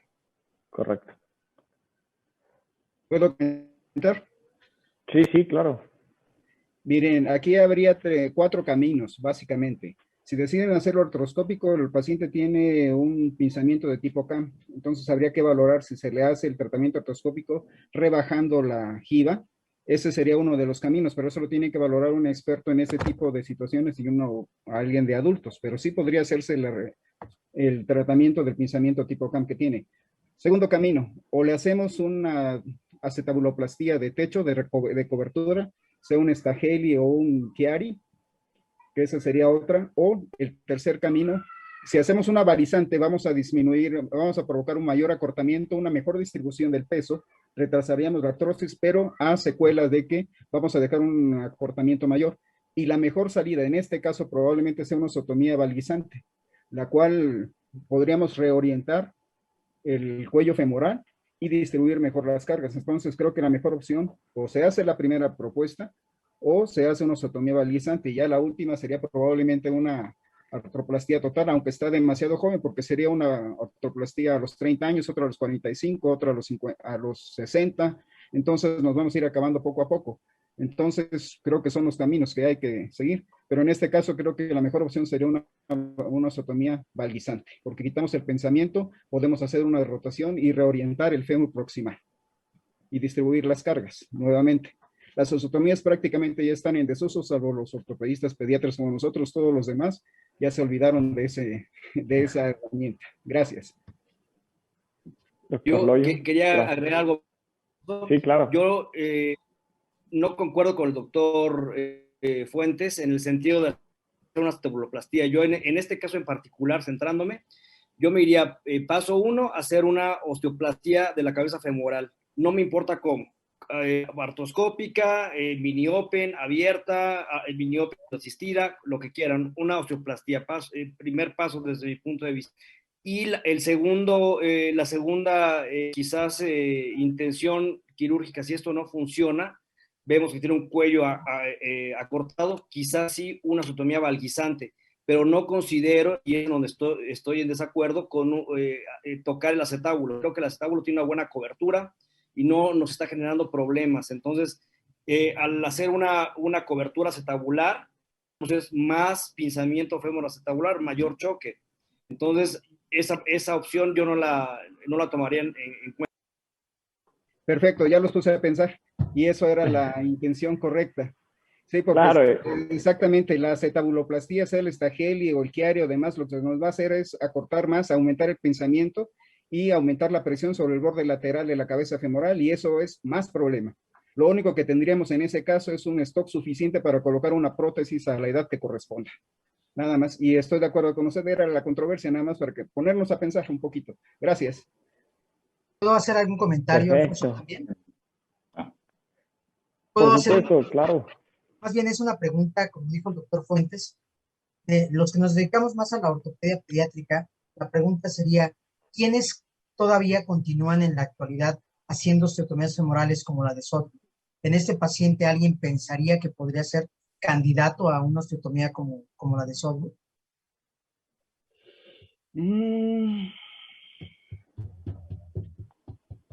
¿Puedo hablar?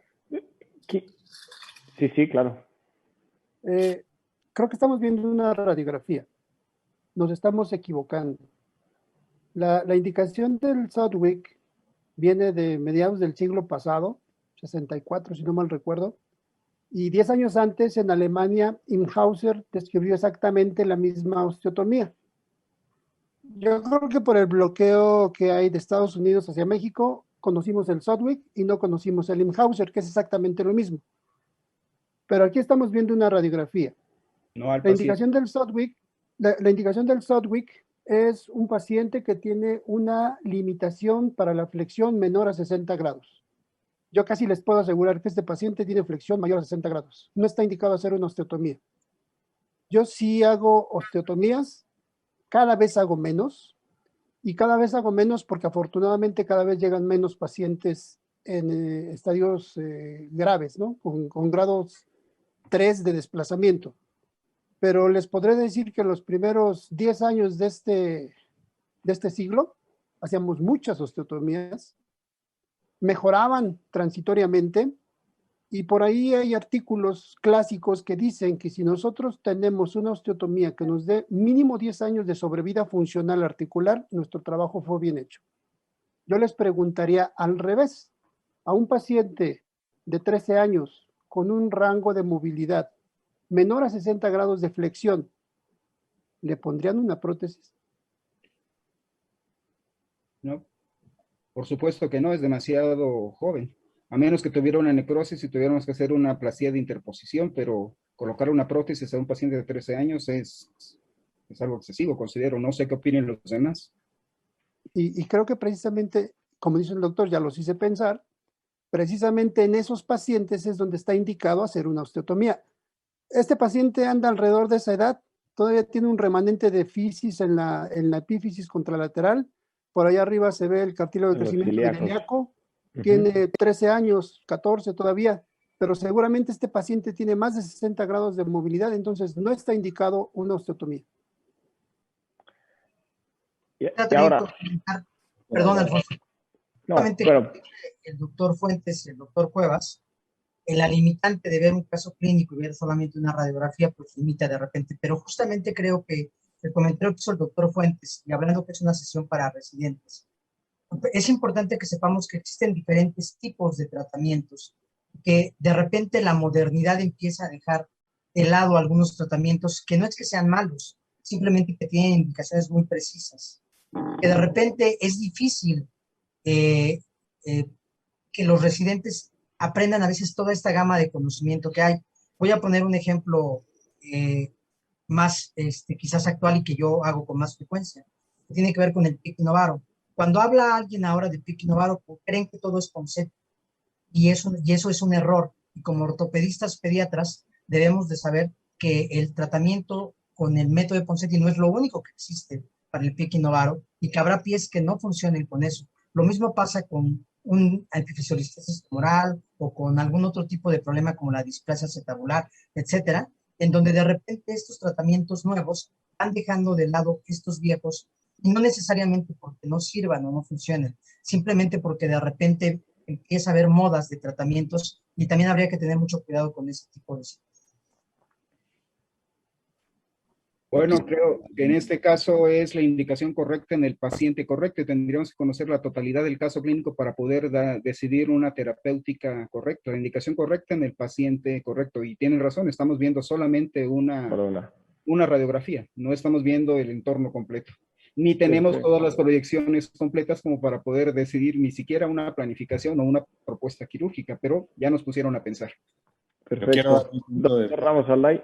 Sí, gracias. Cuando se entra en una plática así con tantos maestros que están aquí y cada quien habla de su experiencia, quiere decir que en realidad todavía no es un gold standard lo que estamos viendo.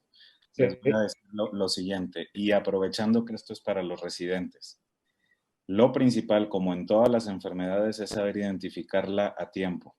Si nosotros identificamos a tiempo esta enfermedad, así como la displasia de cadera, nos vamos a evitar tener estas secuelas importantes en niños o en adolescentes o en personas jóvenes a los que no les queremos poner todavía su prótesis o decidimos si hacerle una osteotomía o prótesis. Bueno, nos puede quedar bien bonita, como lo dijo alguno de mis maestros, una acetabuloplastía o hasta una prótesis, pero sabemos que no es lo ideal. Lo ideal es saber identificar que si un niño te llega con dolor en la rodilla y va directo a los residentes este comentario. Un dolor en la rodilla, se tiene que checar siempre la cadera. Siempre. Y eso transmitirlo también a nuestros colegas los pediatras, porque si no, eso es donde estamos fallando. No hacerles ver a ellos que un dolor de rodilla, que no haya un antecedente traumático, está obligado a una radiografía de cadera para evitarnos esto y entrar en estas discusiones que pueden ser muy interesantes, pero nos va a llevar a lo mismo. El paciente no va a tener una buena evolución con esa cadera. Entonces, residentes, por favor. Eso es lo que yo opinaría. Perfecto, muchísimas gracias. Por cuestiones de tiempo, voy con la que sigue. Esta es una pregunta muy personal que yo siempre me he hecho. Los que hacen reconstrucción articular, los que hacen otro tipo de cirugías de trauma, tienen muy bien establecidos los tiempos de seguimiento y los estudios que se deben hacer de seguimiento. Hasta donde yo tengo entendido, no existe un parámetro claro de qué estudios y en qué tiempo se deben realizar. E incluso yo me planteo si deberíamos incluir la resonancia magnética o proyecciones especiales dentro del seguimiento. ¿Por qué? Como ya lo dijeron, no todos son radiografías. Estos pacientes también tienen lesiones labrales, también tienen datos de inestabilidad de cadera, también tienen otros problemas. Entonces, ¿cuál es el protocolo que ustedes siguen en sus pacientes? Quiero ir muy rápido para poder responder las preguntas que han hecho los residentes en el chat.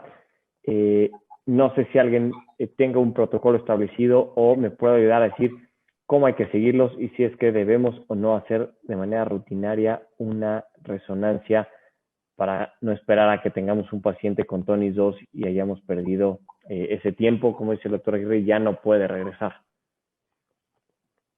No sé, doctor Loyo, doctor Aguirre, doctor Gerardo, o alguien que quiera mencionar qué protocolo tiene para sus pacientes. Bueno, en el hospital nosotros sí tenemos un protocolo y básicamente tiene que ver con la edad. Como todos saben, en el hospital solamente vemos pacientes hasta los 18 años de edad. Entonces, en el momento en el que el paciente tenga una afección unilateral o bilateral, se haya hecho el tratamiento de la fijación, pues tiene un seguimiento por lo menos de cada 4 meses, sobre todo en aquellos que es unilateral, para ver cómo está el dolor, cómo está la movilidad, y radiográficamente si empezamos a ver cambios, como ya vimos durante la charla, algunos datos de predeslizamiento, etcétera. Si el paciente tiene algún problema de sobrepeso, tiene algún tipo de endocrinopatía que también requiera de ese seguimiento, el protocolo es verlos por lo menos cada 4 meses, hasta que dejan de tener su fisis abierta, que es en el momento en donde nosotros a veces sabemos que ese problema ya no va a tener alguna complicación mayor, excepto la secuela que haya dejado la enfermedad de la necrosis. Y cuando necesitamos hacer algún estudio de resonancia, que algunos pacientes lo requieren pensando en que tengamos algún problema, justamente como los que tú mencionabas a nivel del labrum y demás, hay que recordar que lo primero que tenemos que hacer a veces es retirar ese tornillo para poder hacer el estudio de resonancia que sea realmente de calidad y que nos permita ver lo que buscamos. Pero en resumen es que si el paciente está en crecimiento, debe tener un control más estrecho, sobre todo en aquellos pacientes que es unilateral y que tienen factores de riesgo y que la otra cadera puede tener algún tipo de deslizamiento, ese control debe ser más estrecho justamente para identificar el momento adecuado en que podamos requerir de tratar la otra cadera sin que tengamos las secuelas que a veces puede ser en la que se presenta de primera instancia. Perfecto. Muchísimas gracias. Por cuestiones de tiempo pasaré a las preguntas que nos han mandado al chat. Para el doctor Aramis, ¿alguna vez se ha realizado fijación artroscópica bilateral? No, unilateral nada más. Perfecto.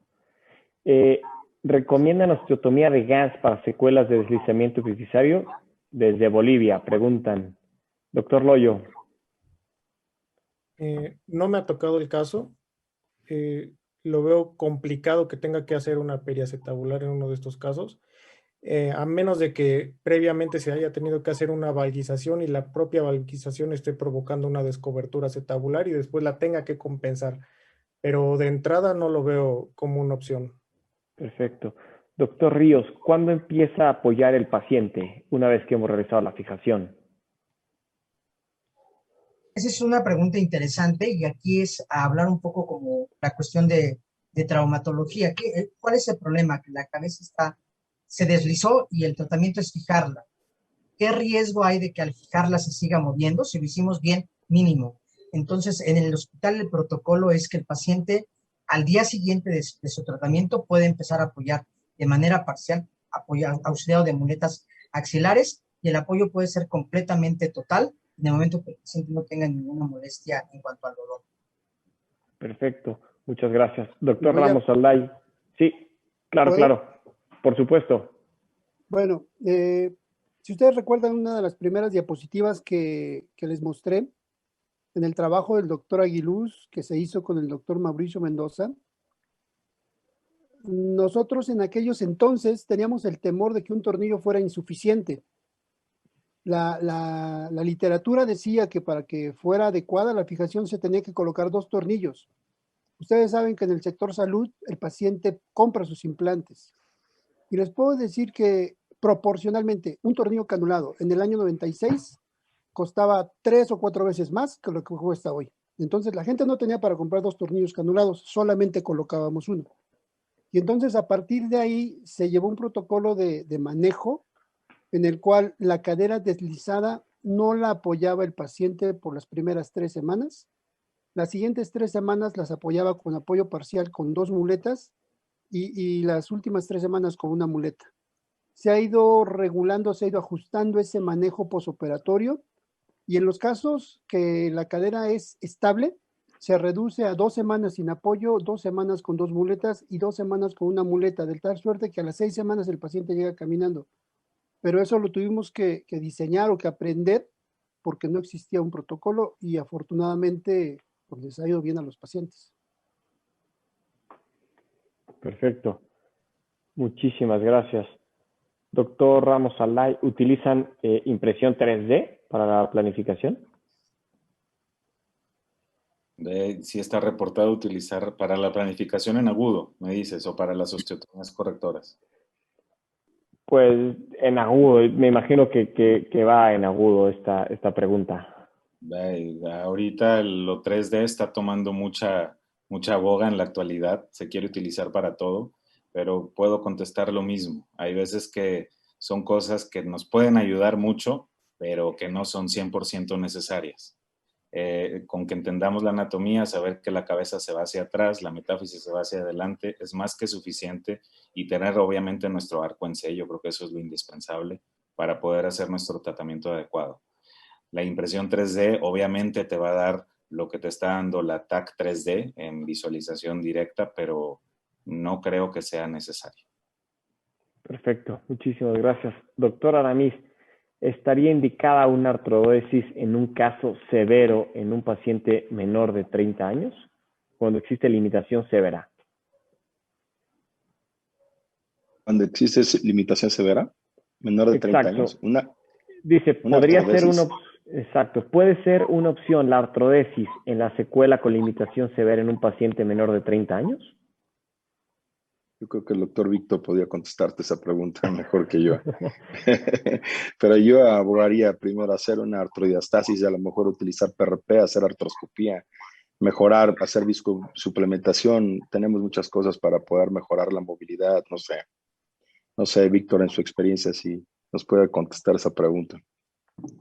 Yo pienso que la artrodesis de cadera tiene indicaciones pues muy limitadas actualmente, que son independientes de la edad. Obviamente está diseñado en pacientes jóvenes, pero yo no le vería cabida en esto, ¿no? Yo pienso que en un paciente, por ejemplo, de menos de 30 años, que se consideran pacientes muy jóvenes, con un proceso degenerativo total de la cadera, un tonis 2, tonis 3, creo que la artroplastía puede ser la mejor alternativa, con un buen diseño protésico moderno que le podemos, siendo muy conservadores con respecto al manejo del tejido óseo, y podemos brindarle alrededor de 20 años a un paciente de esta edad y obviamente sabiendo que pues lo vamos a revisar, pero bueno, darles calidad de vida durante los años más productivos para ellos. Entonces yo no le veo aquí cabida a la artrodesis. A mí me ha tocado hacer desartrodesis, pero artrodesis no. Correcto. Doctor Segoviano, en datos de artrosis temprana, quizá hablando antes de llegar a un tonis 2, estar indicado poner PRP u otros biológicos para tratar de hacer una preservación antes de hacer algo más invasivo? Bueno, lo que yo no lo he utilizado, digo, la experiencia que tengo es corta. Yo no he utilizado, y lo que estuve revisando en la literatura es que no hay como mucha evidencia para determinarlo como un factor pronóstico bueno, pero también hay evidencia donde se está estudiando en este momento que puede condicionar a la mejor disminución en el dolor y en algunas condiciones, sobre todo clínicas, pero que se haya estudiado a futuro no encontré, o en la revisión que traté de realizar, algún estudio específico que diga que puede cambiar radicalmente la condición del paciente o retrasar algún tipo de condición a largo plazo. Sin embargo, sé que se utiliza y también tiene alguna utilidad a lo mejor en casos ya de pacientes un poco pasado la edad, la infancia y la adolescencia, para prevenir la artrosis. Perfecto, muchísimas gracias. Me parece que el doctor Aramis justo se nos adelantó con esa pregunta. Doctor Aramis, PRP o algún biológico que nos ayude a retrasar un tratamiento más invasivo. Sé que puede ser una opción la artroscopía, ¿no? Eso no hay duda, pero asociado a la artroscopía, por ejemplo. Bueno, y lo que yo he utilizado ahí en el instituto, y por lo regular cuando tengo ese tipo de pacientes, he utilizado la viscosuplementación. PRP he utilizado, creo que éramos 2 pacientes, y eso en casos muy severos, pero es ahora sí que algo paliativo, más que nada. ¿Por qué? Porque vamos a disminuir el dolor, pero no vamos a cambiar la parte que nos está provocando la etiología de esta enfermedad. Entonces yo creo que lo más importante es analizar qué es lo que nos está provocando para poder modificar y retrasar un poquito el daño articular que se tiene. Entonces la viscosuplementación, como en la rodilla, pues nos puede ser de gran ayuda, aunque les comento, no hay nada publicado en niños, ¿eh? O sea, menores de 15 años no hay nada publicado. Entonces eso es algo que apenas estoy empezando a utilizar, así como otros factores, pero no hay nada publicado. Entonces no hay mucha evidencia en esto. Perfecto. Un comentario, Claro. ¿sí? En este caso, pues el PRP tendría muy poco que hacer, porque es una alteración anatómico-mecánica, y lo que hay que corregir es esa alteración mecánica. Si no se corrige por suplementación, PRP y demás, si no se corrige la alteración mecánica, pues de nada va a servir cualquier suplemento que le pongamos ahí dentro. Entonces hay que corregir la alteración anatómico-mecánica, nada más, sea a través de osteotomía. Bueno, Ya. Adelante, Sí, doctor claro. Aramillo. No tiene razón el doctor Camel, y la verdad que es importante conocer esto, porque muchas de las veces que lo que nos pasa, ¿no? Igual que en la rodilla, ¿no? Tenemos una lesión de menisco, el paciente tiene un geno varo, le arreglamos el menisco, pero sigue teniendo la alteración biomecánica, entonces pues, necesitamos hacer las dos cosas. O sea, al final de cuentas el paciente va a regresar con nosotros, entonces aquí le doy la razón al doctor Camel, ¿no? Bueno, y agregar nada más, yo haciendo mención aquí, doctor, a mí, si me lo permite, en la poquita que tuvimos en la utilización de la impresión 3D, pues como habíamos dicho previamente, son casos específicos, probablemente sea en las secuelas de los casos donde sí nos ayuda a realizar Sí, yo creo... esa escuela, una planificación y una cirugía, digamos, muy educativa previa y planificarlo de manera activa. Yo creo que la impresión 3D te va a servir para las secuelas más que nada, para lo agudo. Yo creo que sí tendría más importancia la resonancia magnética, pero ya para una crónica agudizada, una crónica de aquellas que está severa y no hay que hacer, y quieres hacer una osteotomía intraarticular, hay un artículo por ahí publicado donde hacen una osteotomía tipo cono para modificar la fisis, digo, ahí sí te puede servir la impresión 3D. Yo creo que es de gran utilidad para modificar y lograr la mejor congruencia articular, ¿no? Entonces, la 3D yo creo que tiene su indicación específica. Perfecto, muchísimas gracias. La verdad es que ya estamos sobre el tiempo, nos hemos excedido un poco, pero creo que vale la pena. Ha sido una sesión muy, muy buena, muy enriquecedora. Espero que se lleven más dudas que respuestas. ¿Puedo hacer un último comentario? Por supuesto. Yo creo que algo muy importante dejarle muy claro a los residentes es que siempre no se salgan del quirófano si no tienen radiografías, por favor. El fluoroscopio nos da un margen de error y a veces nos confiamos y entonces pues, tomamos una radiografía según una fluoroscopía intraoperatoria y decimos, está bien el tornillo. Y resulta que era una logo y necesitamos a 45 grados y no tenemos una buena lateral de 90. Recordar que hay deslizamientos crónicos en los cuales no vamos a modificar y entonces no te va a dar mucha abducción esa cadera. Entonces ahí es donde necesitamos tener esa imagen bien a 90 para saber tener bien colocado el tornillo. Entonces yo creo que nunca salgan del quirófano si no tienen rayos X. Totalmente de acuerdo. El cirujano es el último en salir del quirófano. Primero sale el paciente, salen los rayos, salen los enfermeros y nosotros somos los últimos en salir una vez que hemos revisado todo. Al final de cuentas somos los responsables del paciente y es nuestra responsabilidad ser el primero en entrar y el último en salir. Es realmente lo que nos corresponde. Pero bueno, quizás si no hay más comentarios, agradecerles a todos los profesores, excelentes pláticas, esperar que los residentes se lleven más dudas que respuestas.